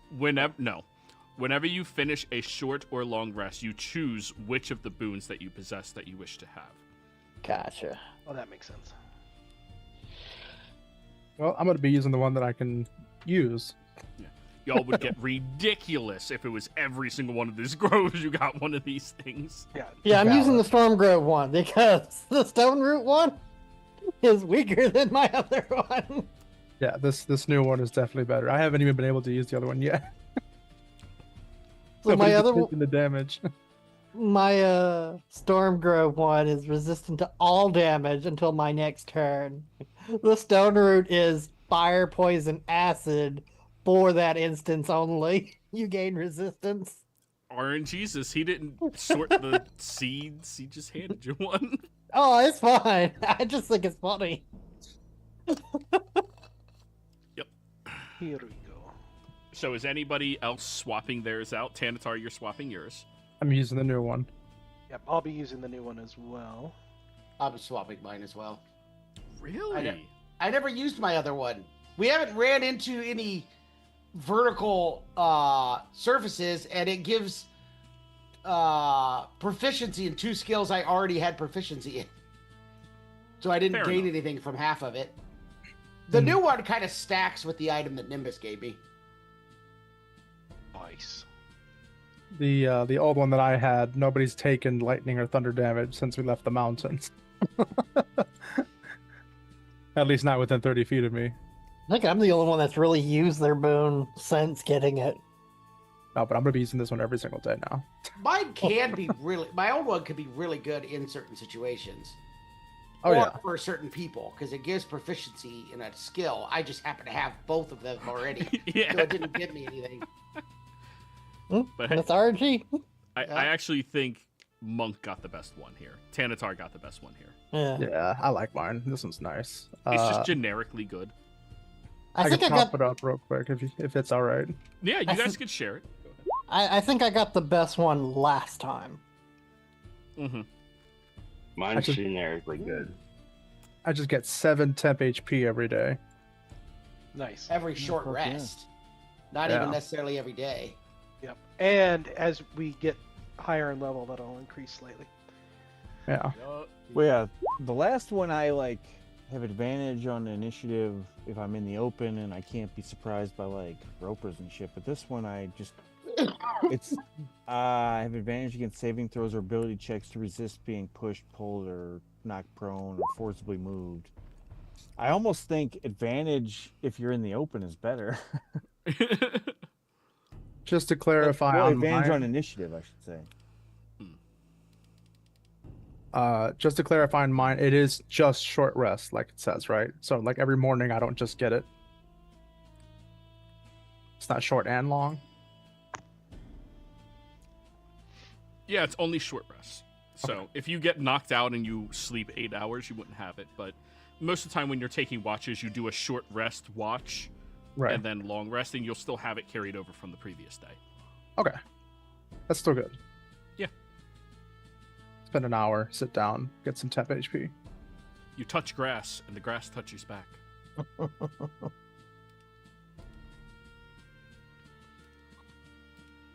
Shorty, are you sticking with your old one or taking the new one?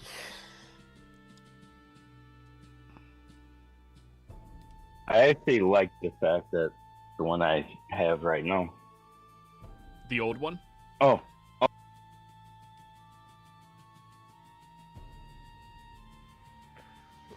You're muted? They're talking. I I'll think. stick with the old one. Okay, sounds good. What? No, use the old one was and an environmental effect. We could have used that when we're stuck on the ship. The dinghy, I mean. In the torrential rain that was making us all sick as a dog. You're dinghy with that outfit. Y'all the ones that bought it for me. That's still one of my favorite things that has happened this game, is giving you the little sailor's outfit on a kobold. It's one of the best decisions we've made. Absolutely. Gotcha.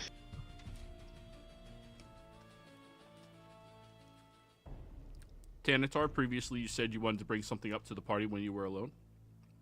Oh, yeah. Now that we're eating our seeds and using the abilities of the grove, at least in character now, Tanatar is going to look at everyone and say, why are we trying so hard to try to convince this woman that magic exists? We know that these places have to be secret, and we're currently just on the doorstep of one. Allow her ignorance. Let's continue. Let her believe that we whipped up some nonsense illusion and saved the day without her realizing that a grove exists here. She can easily write up a whole story and spread news of the groves all across the world here. Looks at Oddvar, turned into a spider and then flew on a broom and all that stuff. It's just like, what I are felt you personally doing? attacked. I am personally Calling attacking. into This is your family's all the grove. bullshit. Yeah, but she was like belittling. She's like, "Oh, you guys are ridiculous." You're like, ridiculous? Let her. She doesn't know us.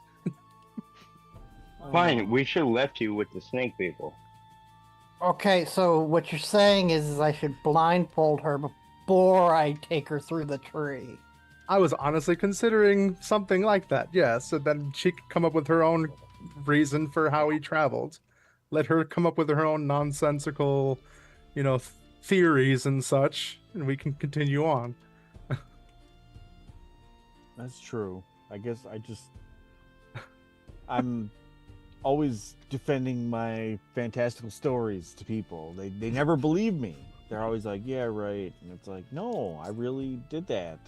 Like, perhaps the lesson here that you've been trying to learn is that even if people don't believe you, it does not matter. And I also apologize that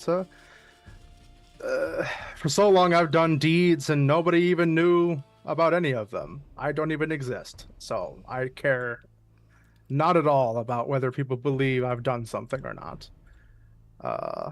It's just the nature of being a Darkened Law. But just something that I was wondering about as we were explaining our purposes here and our abilities and dead uncles who are not dead. And I walk Well- up to Tanatar and I just put my hand on your hip and give you a hug. I believe in you. You now have Death Ward as well. Okay, thank you. I believe in your abilities as well, and as I feel the magic hit me. as odd as it sounds to say, I guess I don't like people looking down on me. I have to look up to you. So I feel like I need to justify my statements. Even as a kid, you're bigger than I am.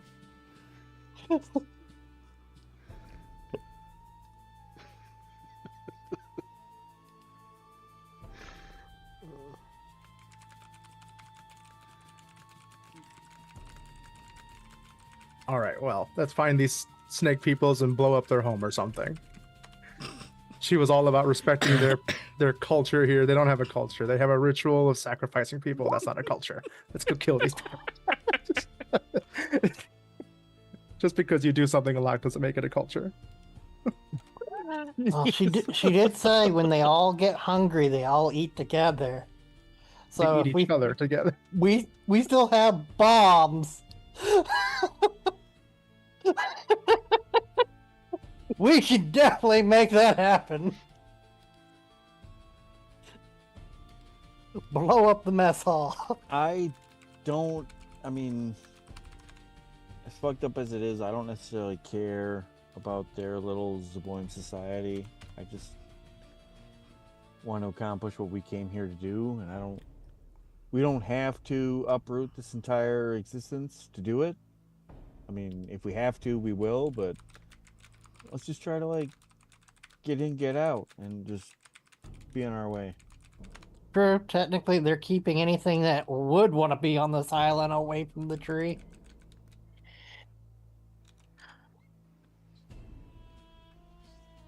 All right, shall we then? Uh-huh. Roderick, I follow you. So, are you guys trying to do this sneakily? Oh yeah. Question though, Roderick, do you suppose I normally walk right behind you, to your side, or right in front of you?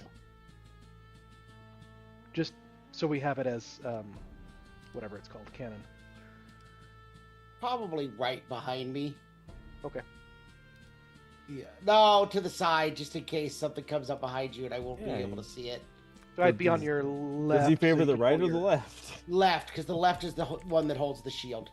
Oh, yes, that makes sense. That makes it closer for me to intercede.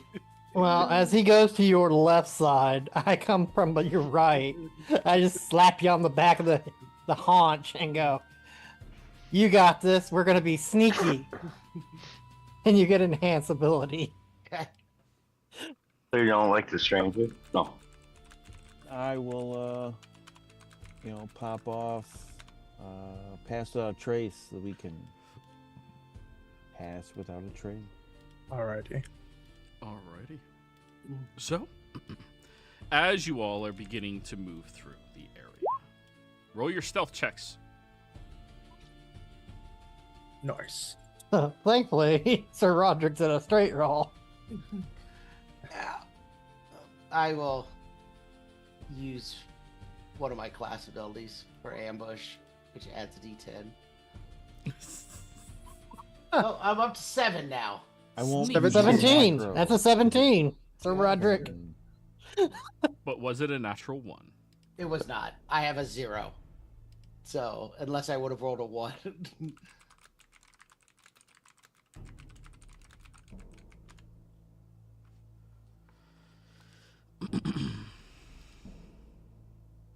So, I think your group's stealth is good enough.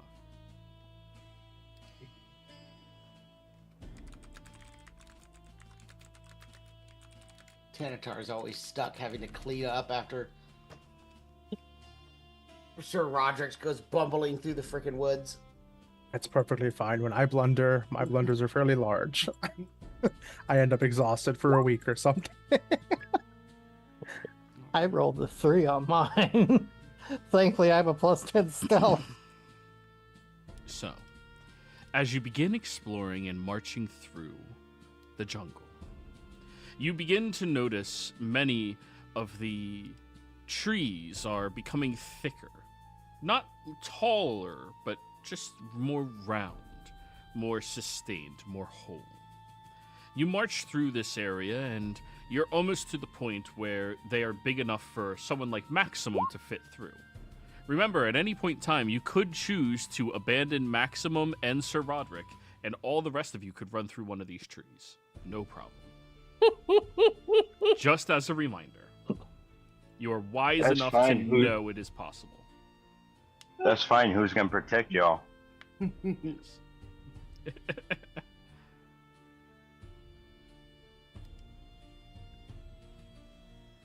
I'm just gonna swim back to the mainland.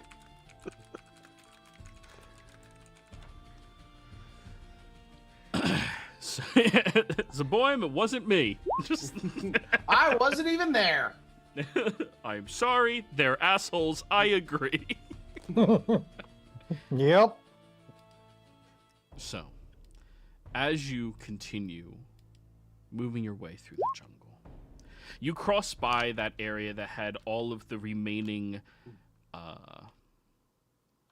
artwork around it that describe the ritual and how you would need to know it and how you would need to interact with it.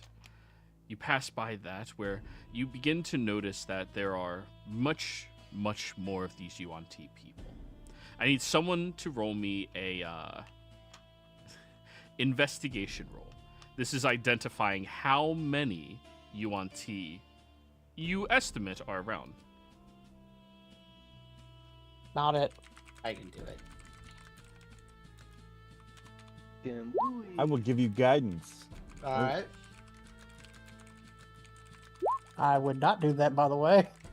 And then I will use another Okay. one of my abilities to add another D10 to that. There we go. There's Now a reason. 16. Yeah, There's a reason not to do that, by the way. It I'll kills re-skill. passive spell. No, Oh, does pass without. guidance drop. Yeah, I guess they're both concentration. Yeah, you you're can't right. guidance while pass without tracing. Okay, so I'm at 13. I'll give you guidance then. Because I can do it without dropping it, right? It's just the person that's Well, concentrating. yeah, I'm concentrating on pass without a trace. I forgot that I was concentrating on that spell. Okay. So yeah, you could guidance him, and he already rolled for that. So, Okay, yeah. so I'm back 16. to 16. Mhm. The only way to balance guidance, make it concentration. Yeah, guidance is broken as shit. I had a different player who suggested making it a reaction. Mm-hmm. Hmm.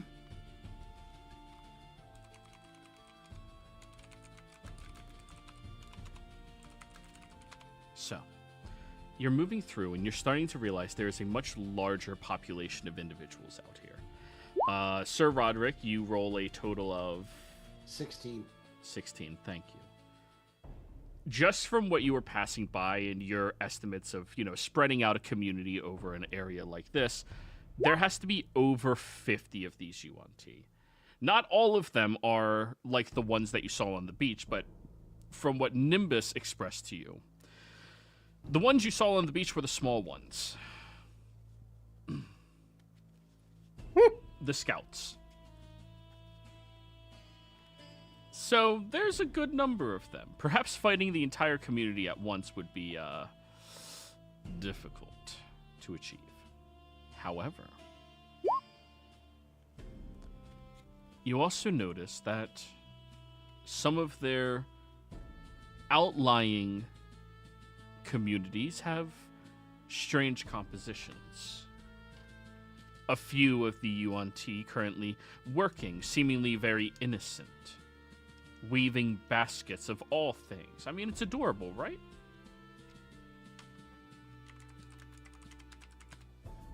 There's nothing adorable about snake weaving. Weaving baskets? It's cute. It's like, oh, you're a basket weaver. That's cute. You guys don't have hobbies, most of you. I just remember the my- meme about the snake without hands and the lizard giving them shit. My hobby is watching sports and sitting on the couch.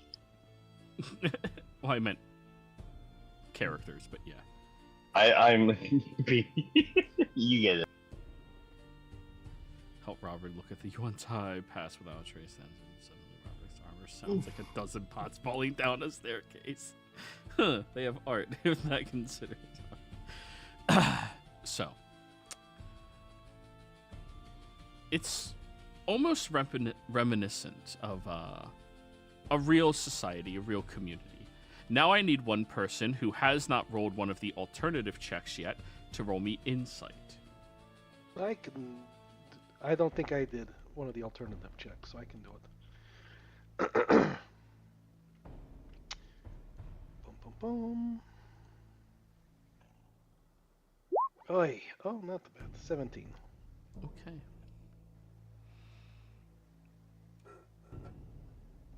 You haven't engaged with the downsides of this community, and you have engaged with many different unique cultures out there. It's just different. They don't really seem innately evil or anything like that to you.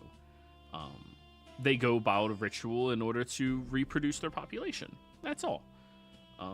Or I guess produce their population. It's not really a reproduction. Reproduce, yes. Produce, Yeah. yes. Yes. It's Fruit kinda and like- veggies.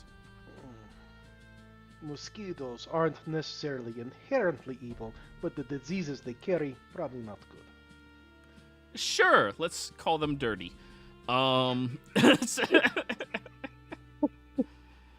Now, They're flea ridden. As you spy that, and you're marching through this area, you also notice that in one of these small, hauled-off corners, there's more humanoid-looking yuan-tis. They have just gentle scaling, much like what you saw from Gretchen. Just a few scales across them, nothing too bad. But what you also notice is the shackle marks on their wrists, their ankles. One such of these women is kneeling down, currently scrubbing this very exotic-looking fabric in a small puddle while crying. I gently reach out my hand and put it on Sir Roderick to get him to stop walking. And I nod with my head over where I see the people with the light scales and chained up that you just described.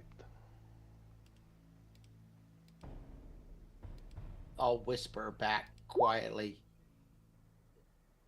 We know those with less scales are considered lesser creatures. Maybe they enslave them. I use hand fingers to gesture, same thing that Sir Roderick told me to Thanatar. So we're gonna use common sign language. Good Oh, I enough. forgot I have common sign language. I learned it from you. Yep. I Oh, learned man, it from I was so you. Sorry.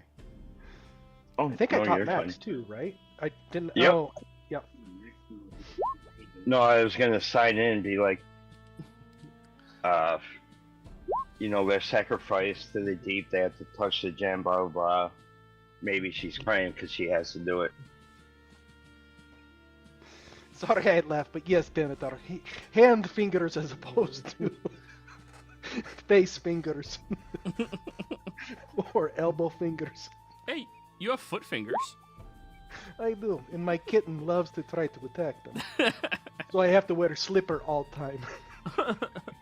You may be right, Max. That could be it too, though. But she's already partially converted. But maybe it's the ritual is what makes them fully. I thought they had to touch the gem to fully. Yeah, you're right. She did say that. You're right. Should we come back to free them later? This is all in fingers, so.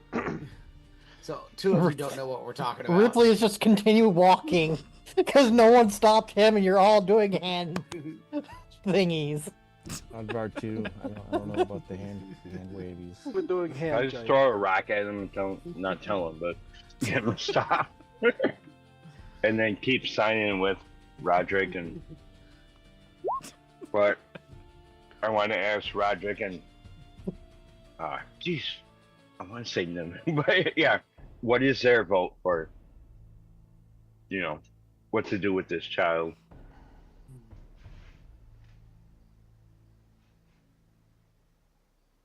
Is it a child or It's a woman. it's a woman? Okay.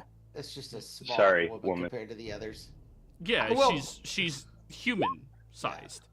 I will at least point them out to Ripley and Odvar so they know what we're having a conversation about, even if they don't know what the conversation is. I think it's too much of a danger to intervene at this point. So if we're gonna, I think we'd have to do it later. Agreed, I say with my fingers. We just don't know how they would react to freedom. They could bring the entire village down upon us. We should pay attention to where this is at, and for future, just in case we need to get here quickly.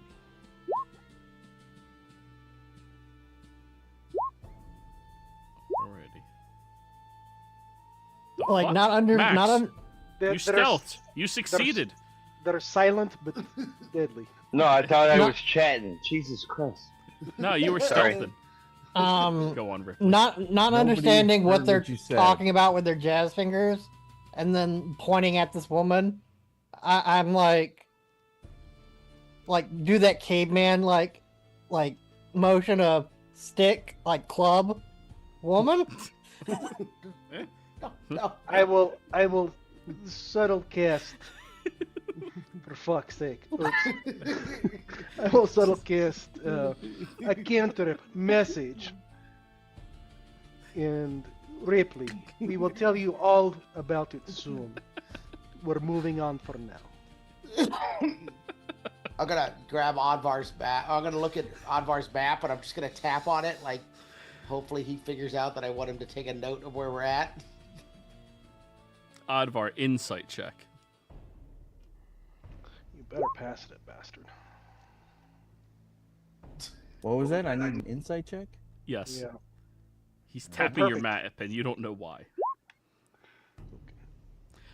He wants you to mark the map. I'll indicate this location. Fancy words.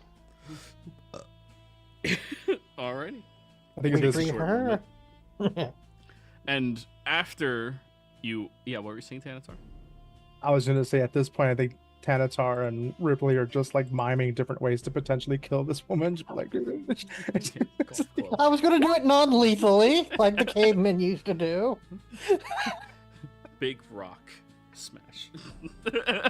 Club, It's non-lethal. It's... club, back of the head. They go out. We put them in bag. We take them with us.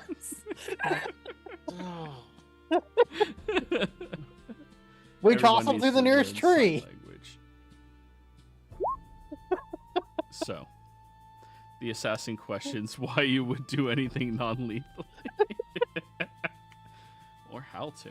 Anyways, as you all have been discussing this, Max, you've been outside of this conversation completely. Roll me a perception check. He knows, Max also knows the fingers. Yeah, but he hasn't been saying anything. Well, I'm trying to get him yeah, engaged. Oh, I understand. Yeah, well, no matter what I heard and saw. So, Max, while they've been discussing this, you've seen her head rotate around a couple of times. Not like circular, but like looking like I was not about the to say. grudge. Just side to side. heart. But while she's doing that, you also notice there's absolutely no tears on her cheeks despite the weeping. This is a trap, Max. They're clever. They wanted to prey on your emotions. Obviously, they know you guys are here. They don't know details, but they know you guys are here.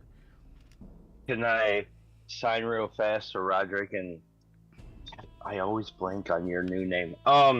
Sign to them so they can tell everybody else. Nimbus, and then back up is a trap, etc. Just Admiral Akbar it, man. Just go like, it's a trap! You can scream that out if you want. That's fine. So In don't sign language. Scream in sign language.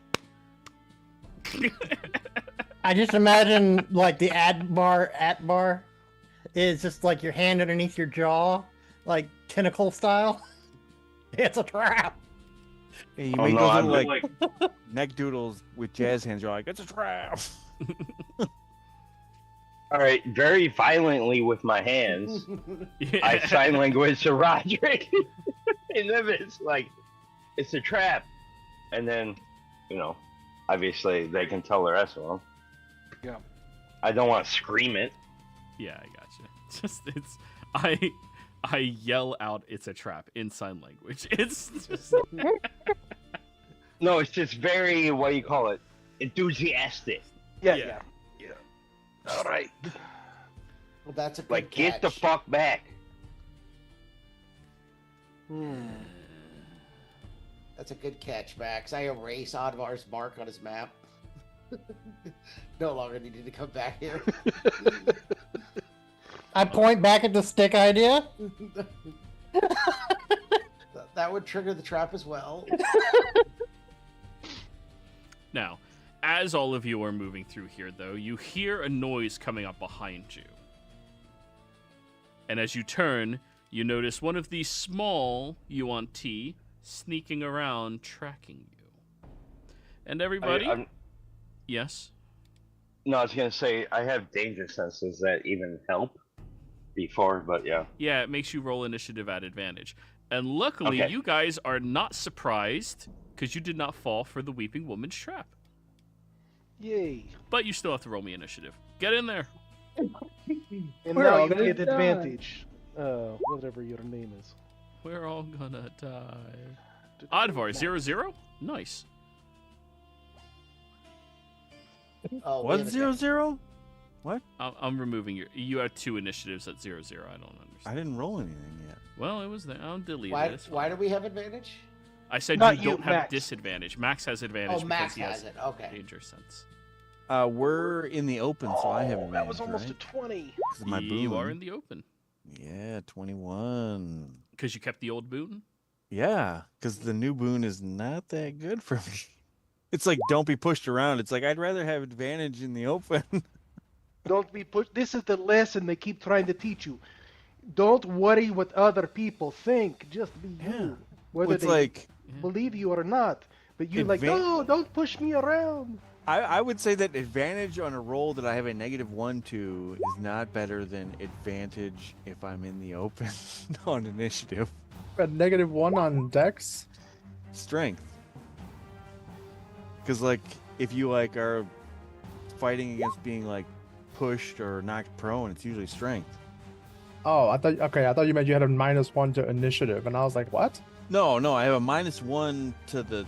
Because the boon would either give me advantage to not be knocked prone or pushed around, like, with whatever movement, but that would be, like, a strength save to avoid. And you So already have a- advantage on a -1 roll, or just take the advantage on initiative. I would rather take the initiative. Oh. I got a So- wonderful point plus 11. Oh my god, there's a lot of fucking guys around here. Yes, there are. As this little fucker over here comes out, they just start slithering loudly, and it begins to echo around as more and more of their attentions are drawn towards Shit. the new prey. Maximum, you're first. Oh, Wait, why'd you roll again? Didn't you roll before? No, I accidentally press intelligence. Not Oh, initiative. he was thinking about initiative. Yeah. Gotcha. My mind is elsewhere. No. Hmm. Mm-hmm. No. Still All right, go you're first, Maximum. All right. There's a number of them. Huh? Shit. Oh yeah. I'm gonna rage, obviously. 3, 4, 5. Yeah, I'm going to go ahead and reckless attack and just try to beat the shit out of them.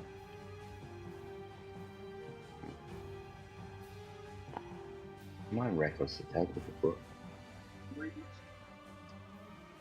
You can't. Oh. Alright, let's swing on them.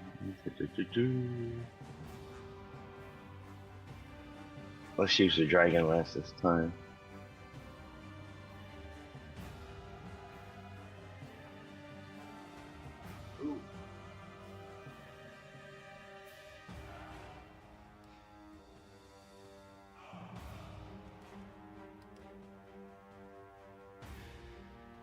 Oh, you rolled. I'm sorry, I didn't get pings for that.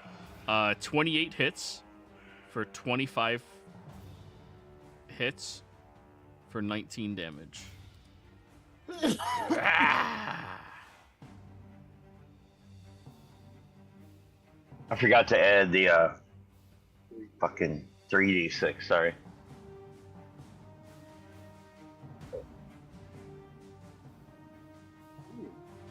And what about your And then- other hit? Roll the damage for that. Yep.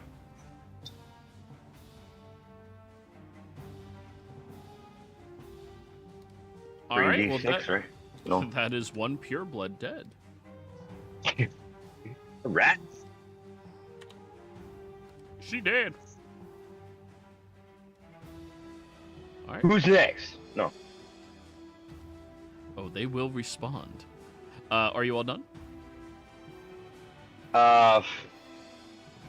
Since there's nobody around me, I'll move back a little bit too.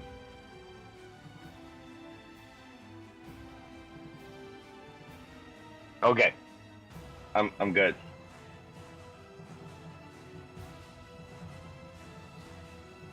Alrighty, next up, Advar. All right. Well,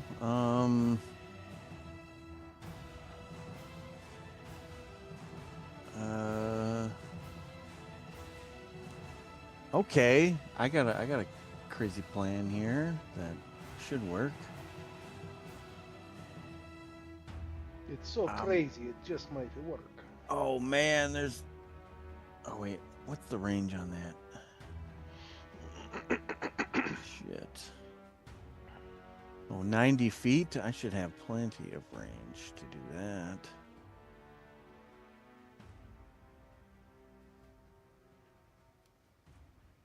Yeah, so that's 60 feet away. So I'm going to cast Confusion right here. So it's a 10-foot radius sphere, so it should hit all three of those guys. Yep. Roll confusion for me. You did.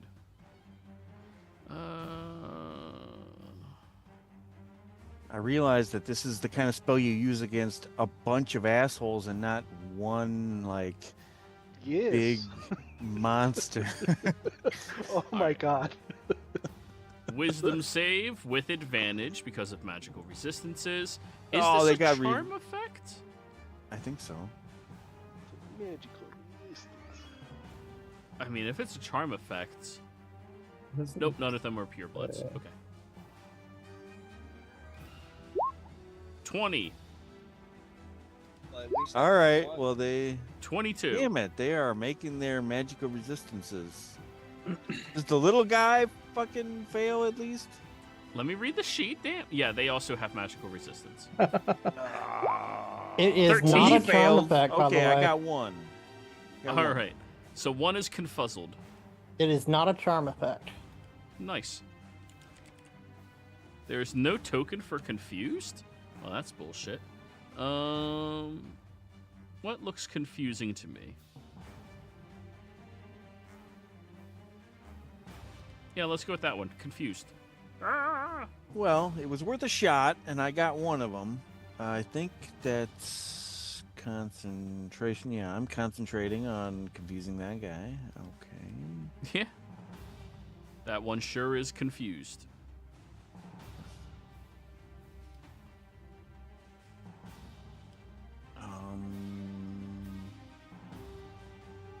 Oh. So move, or that was my action to cast that spell. Oh, it didn't. Yeah, I used a spell slot. Crap. So many guys around here. Well, I can't really do anything else, so I will.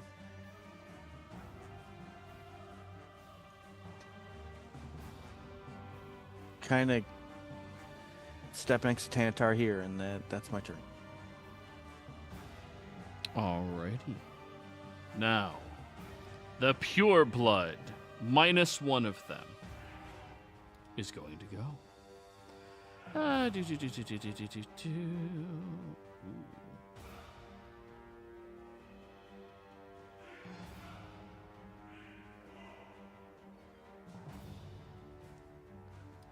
This one here is going to look at your group, look at Sir Roderick. I suggest you lie on the ground and begin eating the dirt until your stomach is full. I hate you, Joey. That's a good one. That's a good one, right? That's really good. That's a charm, right? Suggestion is a charm. It's a wisdom save, I'm assuming. It is, yeah. Math suggestion. No, just normal suggestion. Let me know if it's a failure. 13 is a success. Oh, They are thank the God. fodder of the community. Okay. Yeah, yeah. This is what happened the last time I fought you on T. This one will come over here and look over at Advar. I suggest you... Yeah, they don't know.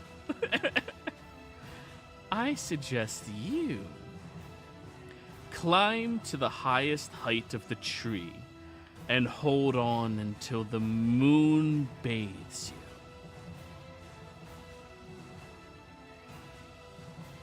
Wisdom save, Advar. I don't think you can possibly fail this. I don't think I had advantage, but 15? You succeed, yeah. Damn it. So this one moves closer, and she'll move 10 feet back. And now this one will move away. Tanatar, you don't know why they keep giving you guys ridiculous suggestions. It's not working. Yeah, I'll be like, freaky weirdos, what the hell? Let me see here. I'll give you the what the fuck was that look like? Like I'm gonna climb a tree. Not right now. Maybe later. Well, yeah. I mean, that was just a good idea to be bathed in the moonlight, but not right now. I'm not climbing a fucking tree right now. I'll wait for that.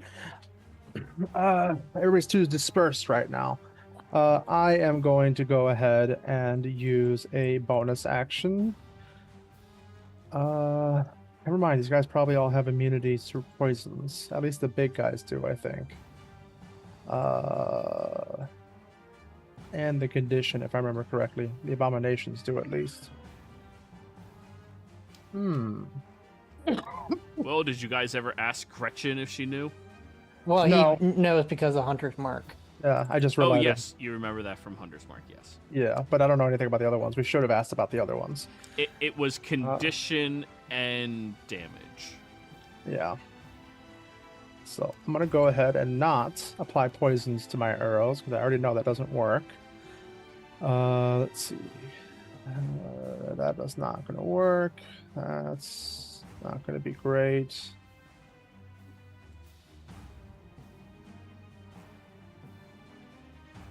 All right, I'll at least... That'll be what, 44 for them? And then that guy will take 2, 3, 64.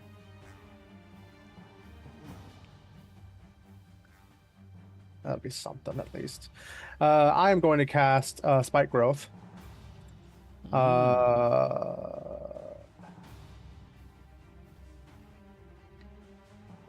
As I'm going to cast it right. Grab it, linger. Right. No. Right about there. Let me go ahead and actually get a circle and then mark it. Roll the actual details for it, not just the damage. Oh, yeah. Cool. It takes 2d4 piercing for every 5 feet that it travels. So And one of them will terrain. end up taking 44. The other one, I think, 64. If they travel, damn. If they travel. Let me see here, because I don't like these big guys because they spit on you. I gotta draw my circle real quick just to make it easier. Let's see. Right about there, I think, is about the size of the area that I made. Let's make this a little thicker. And then slide it over into place. There we go. That hard to see dark circle. Let me make it something easier to see. Blue. There we go. That's my spike growth. That is my action. I am concentrating on that now. And I am going to move back 20 feet. Is this brush here? What, on the sides? Yes. Okay, I'm going to move back. Any further back, you're heading back to where there's even more of these guys. Okay, I'm going to head back into the brush and try to take a hide action. Or bonus action to hide. Alrighty, go for it. That is a 30. And then I'm going to move 5 more feet after I've been hidden. So I'm not in the exact same spot where I just knelt down. But that is my turn. They are now in that spike growth area. Okay. Well, now that it's their turn. It's 10.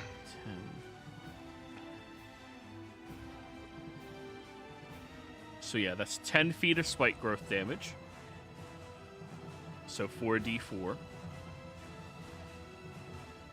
15 feet of movement.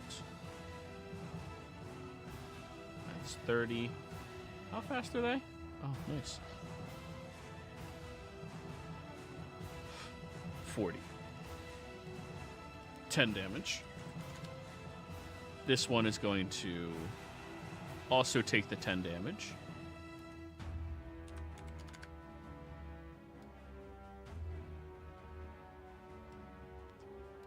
$15. 10. Difference is this one's gonna dash. Boop-a-doop-a-doop-a-doo. And this one's just gonna, casually get here. Hey, you guys.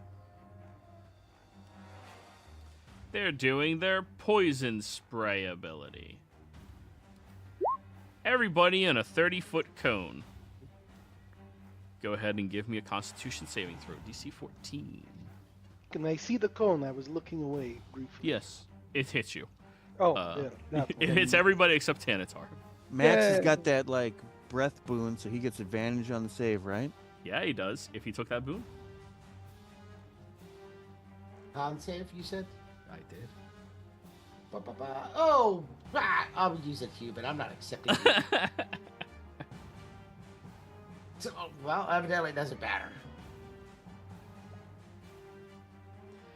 Alrighty, so Ripley, you succeed, so you take half 24 down to 12. Sir Roderick, you failed, so you take the 24. And you have the blinded condition and poisoned condition. You only have blinded while you are poisoned. And it's until the end of the Yuan-Ti's next turn. Okay. The others are successful, so they only take 12. And I am resistant to poison right now because I'm in the tropical land, so I take 6. Uh-huh. Nice. Alright, now this guy just did movement stuff. Whoa. Well, he only has one option. I don't think he can hit Sir Roderick, can he? No. Yeah, no. He will use his breath attack to hit Maximum and Nimbus con saves, both of you. Okay, 1 second. I've got to reload my sheet because it wasn't letting me do the damage. Oh, that's still weird. Okay, con save. Maximum 9 is a failure.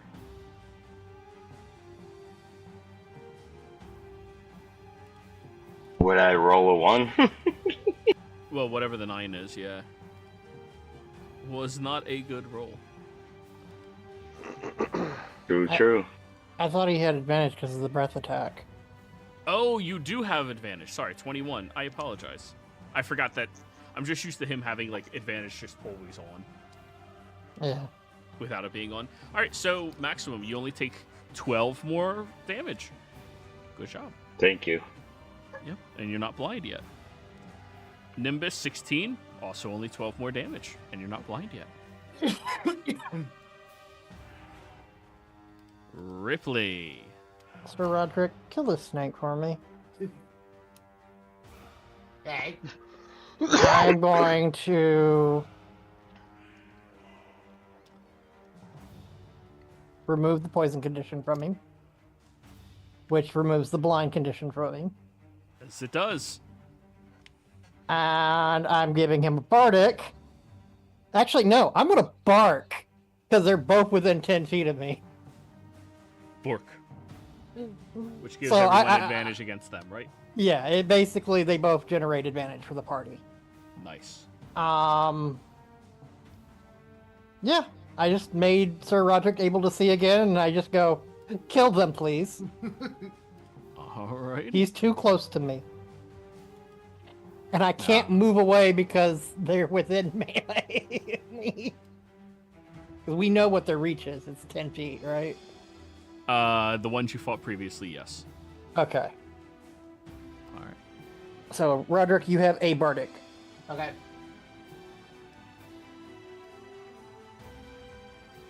That's me. Roll the damage for 2. Sorry, 10 feet of movement. Tanatar.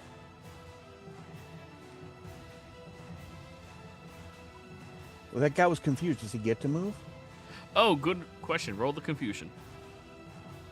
Because, yeah, I just rolled my con save to maintain confusion. And it's 2d4 per 5 feet, right, Tanatar? Yeah. And he went 10. Confusion. Yeah. D10.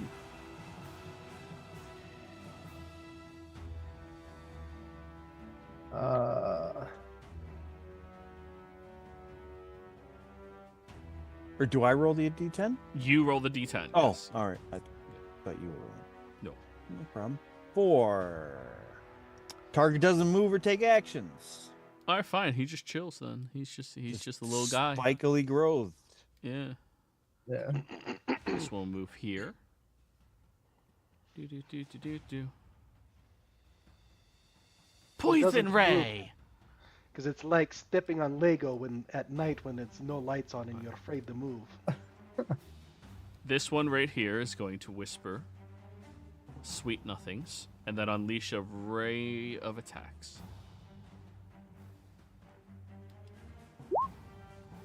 I don't know why Maximum these 23 to hit.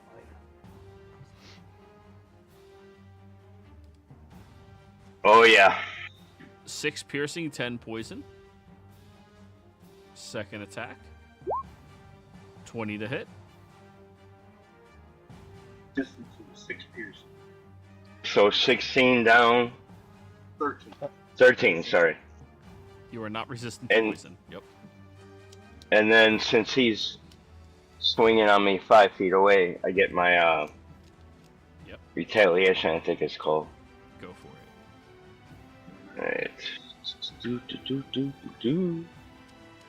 Melee.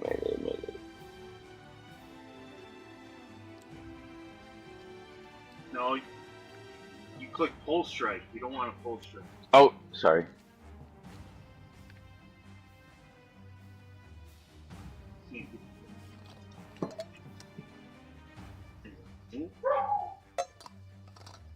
You have Is that a advantage. hit? You have advantage. Roll again. Oh.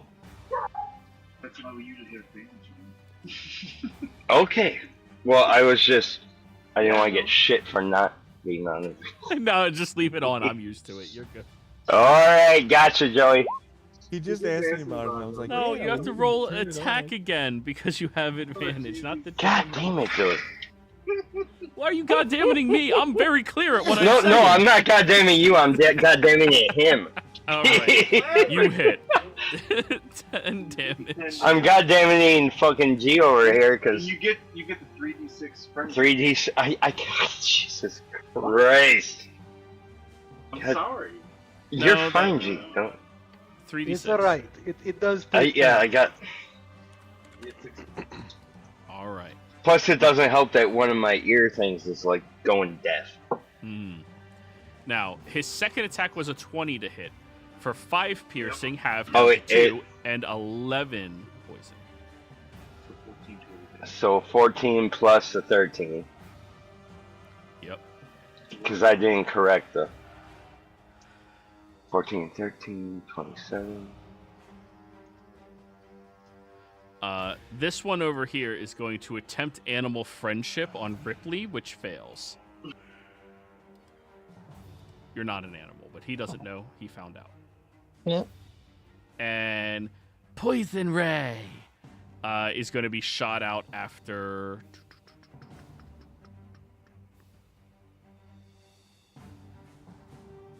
I guess Roderick. 23 to hit. Hits. That'll be 13 poison. Okay. And then crit Yeah, that hits. for 11 poison.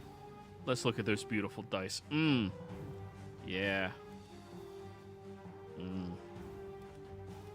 You sound awfully happy about that one. Well, 11 on 4d8 is Not plus a lot. 3 is A yeah. one, a two. It sounds like like my my mass mass healing healing. right there. Yeah. It just sounded great. Yeah. Yeah. Great. Yeah. They crit. All right. So that's He spit. He can't do nothing. He tried animal friendship. It doesn't work. To be fair, you did just bark like a dog, but it didn't know. Can I like make it think like it succeeded? No, because it's a concentration spell and it's not attached to anything. Okay. Yeah.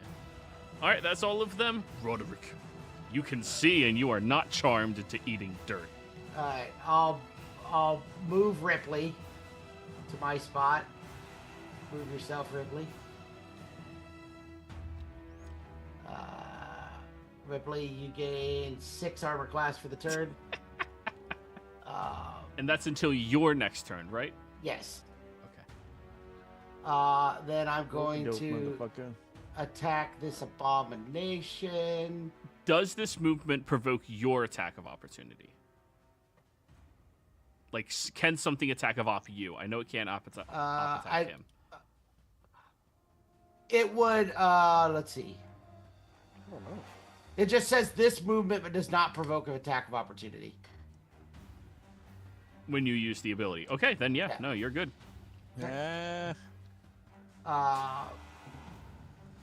We'll start off with, with Tanatar. So. I'm really sorry you can't see me. Oh, you're hiding? Never mind. I I'm guess hiding I in the won't. bushes. I almost never do that, but I am currently. Spike growth. Oh! Actually, it doesn't have to. You just have to be able to see or hear me. Oh, alrighty. And he is not stealthing. Yeah. Tanatar! That Shoot one. his ass! What? Hit this guy! Come on! I gotta get shit. back to Nimbus. I stand up from my bush. I'm over here now. 5 feet to the left. You just yeah. did that this morning. Against that same guy that you're next to. All right. Every attack on it is a advantage. All Yes, right. sir. Technically, I was stealthing. I didn't just yell out, "Hey, what?" What? What? Let's see here. Already. 24 to hit. Oh, it does. Sneak attack. He has not taken damage yet, right? Nope. No. All right. I think Colossus only happens on my turns anyway. Alrighty. I think I have everything. He will be slowed after this. Because, yeah. Okay. Damage. 22. We love 22. Alright, then I will swing at him. Go for it. We all have advantage, right? Hey! Yeah. Bet you'll Yeah. roll higher than 11. 13. That was cool. I did lightning damage, though, for the first time since I've gotten this sword. Lightning! Tanatar!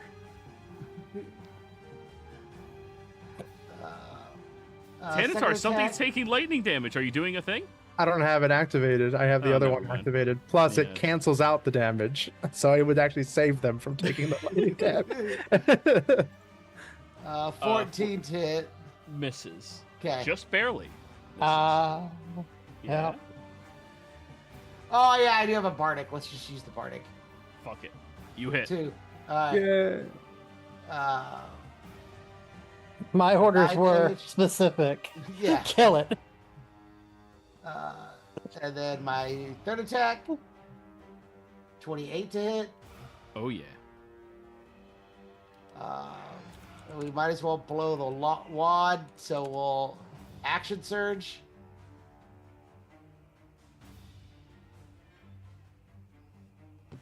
$27 to hit. Hit.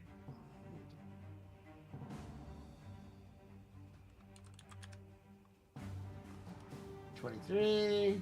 Hit. I click damage. There it goes.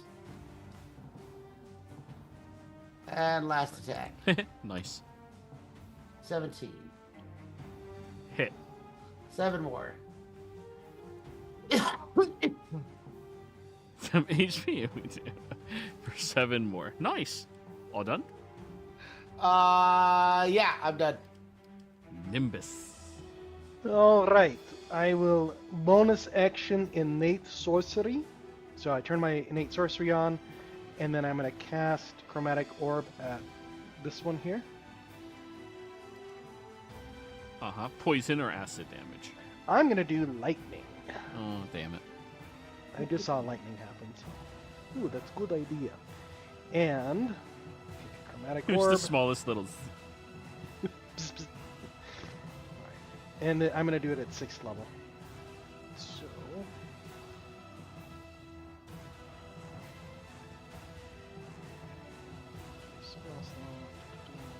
Okay, here we go. Oh, I crit. It's the session of the crits. Do it. All right. Crit damage. Oh god, this is gonna bounce. It fucking... Ooh. Yeah, and kill. I get special for that 69. Well, the nice thing is the next one you have advantage on too. Yep. All right, so we're gonna go for this one here. Is the next one? Okay, so no advantage on this one. Innate sorcery gives me advantage. Okay, advantage on this one. So, chromatic orb. This is the spell you want to crit on. Yeah. God, that's some nice damage. Roll. Hit. All right, and we're gonna hit damage. I see doubles in there, so it's gonna go get 56. God damn. That is almost max damage. I Jesus Christ. haven't had combat for a couple weeks, so I got it. Holy shit. And Yes, then, this is your healer, guys. So, this is... so then, yes, we're gonna go for this one now. Yeah. That is a lot of 8s. That's a lot of eights. That was fun. What level did you cast this at? Sixth. Oh my god, 6 bounces. Yeah, you guys should just stay behind once in a while. You might learn something. Note to self, this is a good spell to take. Oh, double crit. Oh my god. I think it All might right. die. I think you're killing her. I mean... Yeah, note to self, like, don't have Nimbus off Good on, like, God. work calls. This one's next. Wait. You do have a maximum number of times that it can 6. bounce. It's per level of the spell, and I did 6 levels. So All right, so this will be your 4th one. Go ahead. I'm just making sure we stay up with it. Yep. No worries. She's dead. Nimbus is ready to leave this island now. All right. He's like, how long? Oh Oh shit! my god! That's the dead one. Oh my god! Get it in there. You can God. hold any potential rat stews and it's human as fuck. Hey, are there doubles in all those dice? Probably. All right, she's dead. Statistically, there has to be. Yeah. Next one, number 5. All right, here we go. Oops, I hit the wrong button. 1 second. Did you know that Chromatic Orb was a AoE spell, guys? I just... When you cast it at a high enough level, it is. Oh my god, this is fun. It's alright. I had somebody in a different game cast it at 8th level and it missed, and they were so sad. Oh, man. They had Oh. super advantage from Elf. It was... Oh. Oh my god, the elven lineage. Hit. Sorry, Oh, I didn't that mention it accuracy. hit. Yeah. Oh, hey, you didn't kill this one. It's alright. Any You doubles wanna- in there? Yes. Yep. You want to go after the big one since the other one's charmed? Yeah, we're gonna go after this one now. Wait, hold on, let me measure. I had measured it out earlier, and I just want to make sure. 35, 25, I think I have to go this way. 25. And then I have to go this way. Nope. That might be it. These are with it. You could go either direction from him, either down here to him or over to that guy to him. Yeah, Yeah, the guy I'll go- up top is charmed. Yeah. I'll go down then. All right. Well, not literally. Yeah, so because you know. I'm in public. Inappropriate. Chromatic I'm water. subtracting a D8 from your next damage roll. Hey, if you hit the abomination, you could arc into the next little one. Oh, so close. It's still hit. I think. 24 hits. Uh-oh. 26. Does that bounce? It does. It does bounce. Or and I think we doubles have to- month. I It's think a we lot have of to go to twos. the little one. And No, that's this the one's last one. within 30 feet. Okay, then we'll go Yeah. with the big one. Yeah, go to the big one. Yeah, it's Uh, token to token, so it's 30 to 30. Okay, great. This should be the last bounce, I think. Yeah, I Yeah. think so. I ran out of fingers. Good to have you back. Well, the battlefield just got softened. All right. Oh, Still good. I'm not gonna be greedy. 39. Nice. You're done bouncing, dealing over 300 points of fucking damage Holy shit. He with just, that one spell. Describe to me how it happens. Yes. Nimbus points at the first one in a little tiny spark, but then it starts to shoot out and it grows bigger and bigger. And each time it hits, it grows bigger and makes them more crispy and moves on to the other one. It's like this electric lightning ball. Yes. And while that happens with your maniacal laughter in the middle of it all, I need you to roll me an intimidation roll. Okay, I can do that. Yeah.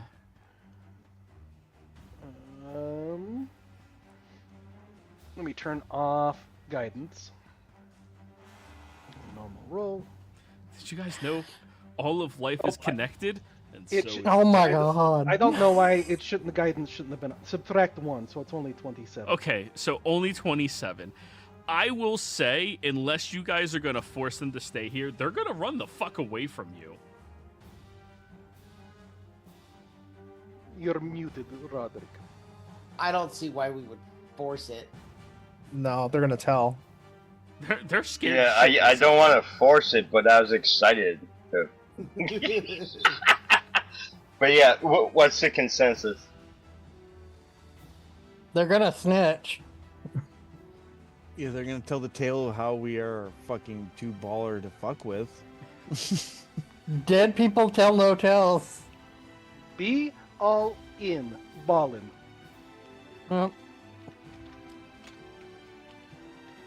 All right, so it sounds like they're not escaping then. I'll let you guys decide. It's up to you. I don't care what you guys decide. Yeah, we can vote, but Yeah, it everyone sounds type like out. it's pretty even. There was enough people, I think, that voted for it to kill him. All right, then we kill. Alright. All right, cool. Well, Nimbus, that was your turn, and all of them are fucking afraid of you. All right, this is good. All right. Maximum. Alright. I'm gonna move here. Queue up my breath weapon. Does that Lion. draw- Yep. Does that draw an attack from the abomination for moving out? Yes, it does. Oh That's well. the only downside to this move. It's okay. 23. I'm fine. Yeah. For 16 piercing down to 8 plus 13, so 21. 21. Okay, I'll handle that in a second. 3d8. I hope we are recording this on YouTube because that was a great round. Thank you. We all. are. Yeah, it was good to have you back. What is that? Oh, No, you. my bad. Sorry. He thought that was his attack. Ooh. Do your little line attack. A breath line, so they have to give what? Dex saves or con I saves? am. Dex save.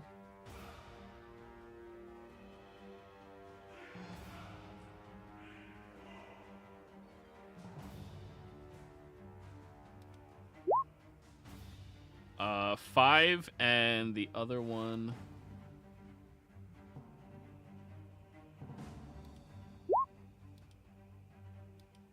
$17. So the other one survived. 21 damage, down to 10, and 21. All right, that was one of your Then I'm attacks. going to brutal strike the one right next to me. Push him up towards the big one. Hit him. And see where it goes from there. Frenzy. Yeah.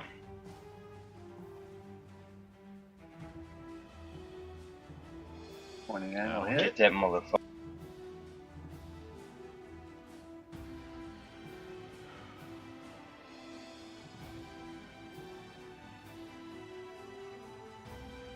And I'll move. Let's stick close to home. Let's go right by. Yep. There we go. All right. Perfect. All done? It didn't kill him. That Bonus didn't kill him. action. They're hardy. Fuck. Pulse strike. You got bonus. Oh, I do have pulse strike. Fuck. Yeah, I know you're laughing. I can see you. You Hit must. him You with the forget. shaft. You forget. Like I just started gaming last. No, you're Oh, good. Just you're- remember, you're if you have a down there. pole in your hand, No. strike with it. You're All fine. right. Believe in Got it. Solinari. Believe in Solinari, and you did die. I believe in my fucking pole strike. Well, that missed. So, all done. I told you. Story of my life. Advar, you're up.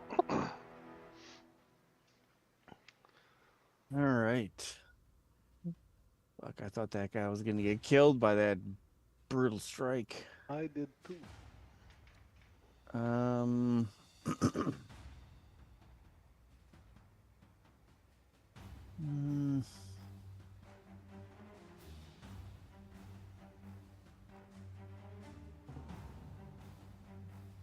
Uh, 20-foot radius.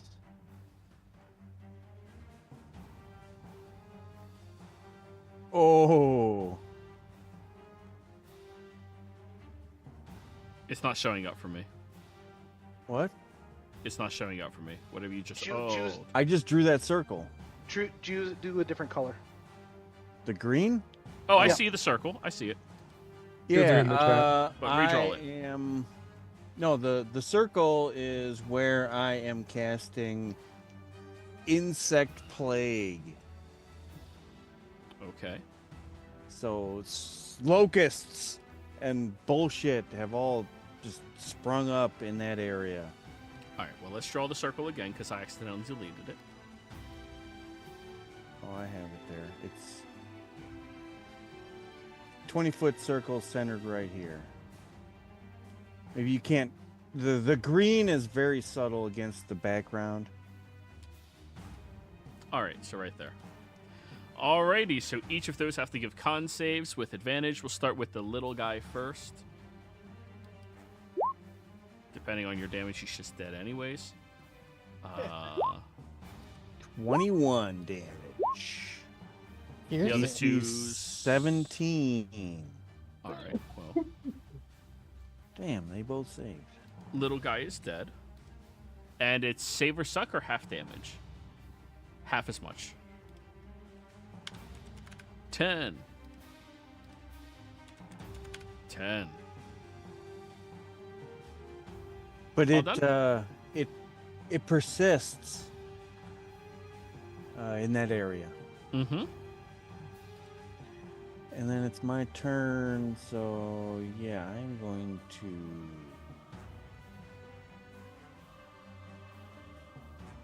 Oh wait, insect plague is concentration, so that other guy is no longer confused. Yeah. Snag.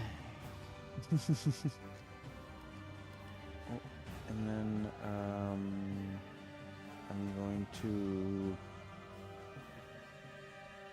move off into.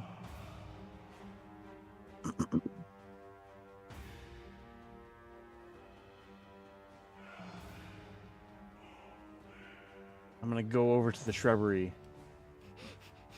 Hey, shrubbery! That's right. All My done? turn. All right, Tanatar. Alrighty, I had to refresh my page and I forgot to open my sheet. Let me go ahead and do so real quick. I'm going to stay where I'm at. I'm going to steady aim. So You these don't. shots have. I'm not You're targeting the not- big guys. Oh. I'm going after the small guys to make sure that they don't run away. Hmm. And I have the bow that also slows them down. So let's see here. So first shot, I'm gonna hit the guy the farthest away. I'm gonna deal sneak attack damage to him if I hit him, but I'm not gonna do Colossus. I'm gonna save that for the second guy. So let's go ahead and do this. I have advantage on this shot because I'm steady aiming. Sneak attacks on already. Shot. 20 to hit. Which one? This one over here? Yes. Yeah, this one. Oh, that one up there? All right, he's Yeah. dead. Bring him down, and then I'm going to target the second one and deal Colossus Slayer damage to him. Alrighty. Turn off Sneak. Turn on Colossus. Hit. Yay! 29 damage. Oh, he dead. And I'm going to say, like, I got two of them. Just stand here in my bush. That's my turn. Alrighty. The abominations. Stepping out of that area. Fuck that. 10 feet. 30. Let me That roll area, the... was it a start on the turn or end of the turn? Oh, an insect plague. And so a creature also makes a save as it enters the spell's area for the first time. Oh no, ends the turn. Never mind, Or sorry. ends, yeah. Alright, so this one didn't recharge his breath attack. But luckily the other one didn't use his... Yeah. And may I take my opportunity of attack? For what? He's still in melee. Oh, the guy approached into his The combat guy who- zone. Oh, this guy over here. Yeah, go for it.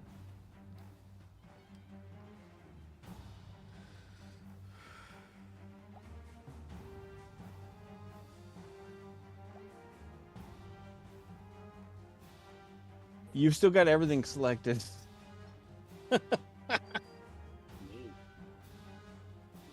You didn't get to Brutal Strike and you didn't get to Frenzy, so I think it's just 13 damage. Alright. Alrighty.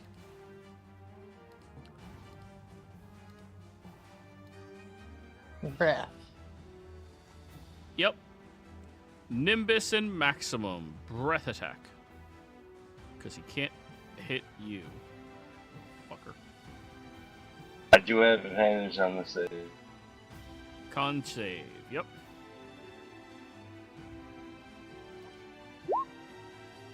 Oh, only 16 this time. Nice. Both of you succeed. 16 down to 8 for the poisons. And now it's time to bite. Maximum's getting bitten.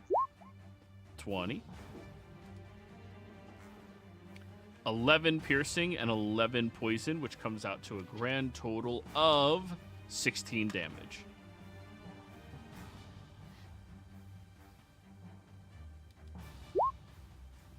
Second Got attack, it. 23.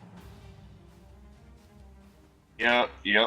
15 and 12, which comes out to a 19 total. What? And that is their go. Ripley. Alright. Well, this thing is in melee with me. They're both in melee with me because of their reach. We're going to bonus action bark, and then we're going to start clapping some cheeks with my sneak. So I'm going to move up to here, and I am going to green flame blade one snack, and then bounce to the other snack. All right, go for it. First one, this one. Top one, yeah. Yep, go for it. So I'm gonna roll my staff at advantage, and I'll just roll the extra damage for green flame.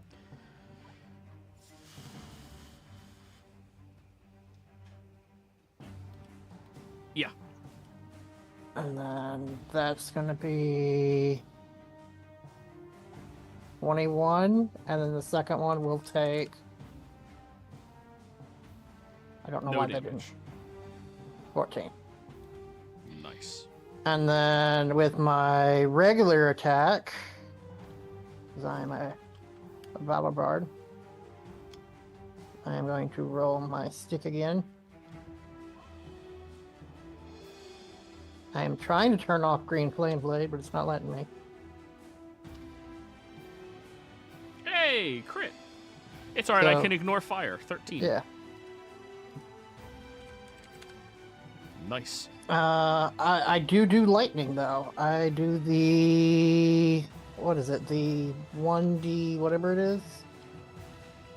I mean, because it's a star metal stick. 1d6. So 1d6 lightning.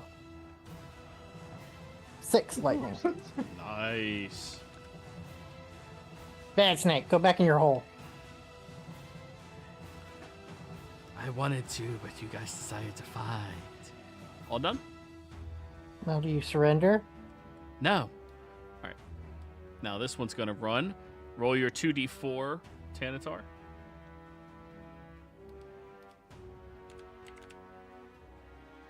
That's 10, 20. And he flees. Roderick. Okay. Move.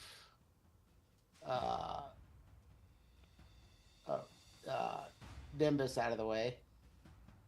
And just in case, since he just killed everybody else, give him 10 armor class. Good to have you around. Pretty sure I'm just here to take hits till you kill everything. 16 to hit.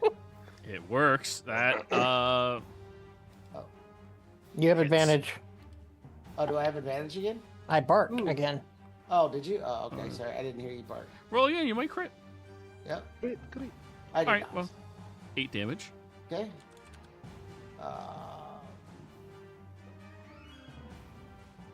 22 to hit. For 11 damage. Nice. Nice. And 27 to hit. For 11 more damage. Nice. All done?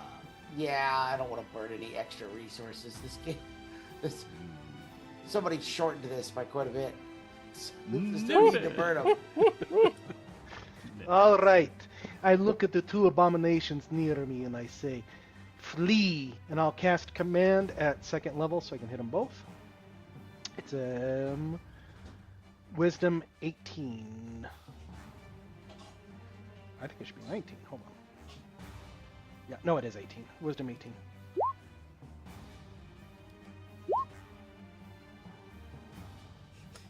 Oh, they have One, advantage. two. Oh, they have Yeah, advantage. they both. They I yeah. forgot. Okay, that's fine. Boom, boom, boom. And that... Oh. Okay, in that case, I will use a sorcery point and bonus action.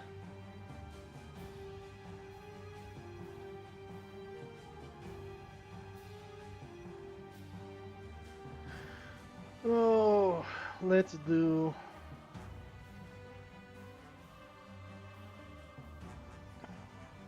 Sorcerer's Burst, cantrip at... which one's closer? I'm going to go for the one up by Max and Ripley, Sorcerer's Burst, cantrip. So straight roll. Do-do-do-do. Except for I have my innate sorcery on, so I still get it. Right? Because it's... Yeah, you're in melee with it. This one? You have advantage. Oh. Okay. Dirty 20 That'll hit. for 13 lightning. On the one That's by enough. Ripley and Max, yeah. Oh, the one up top. All right, then it's not dead. All right, done? that is my dun-duns. All right, maximum. I can't be too greedy, Joey. I did really well at the beginning. Leave a morsel for maximum. Yes. Maximum. All right, we'll start with the guy on top with the Dragonlance. Trying, well, obviously get right at one. Shit. Always start with the guy on top. Yes. Oh, Jesus Christ! You said it. Reckless. No, I actually I did. Yeah. Yeah, go for it. That'll hit. And that'll kill. Nice. I don't have to.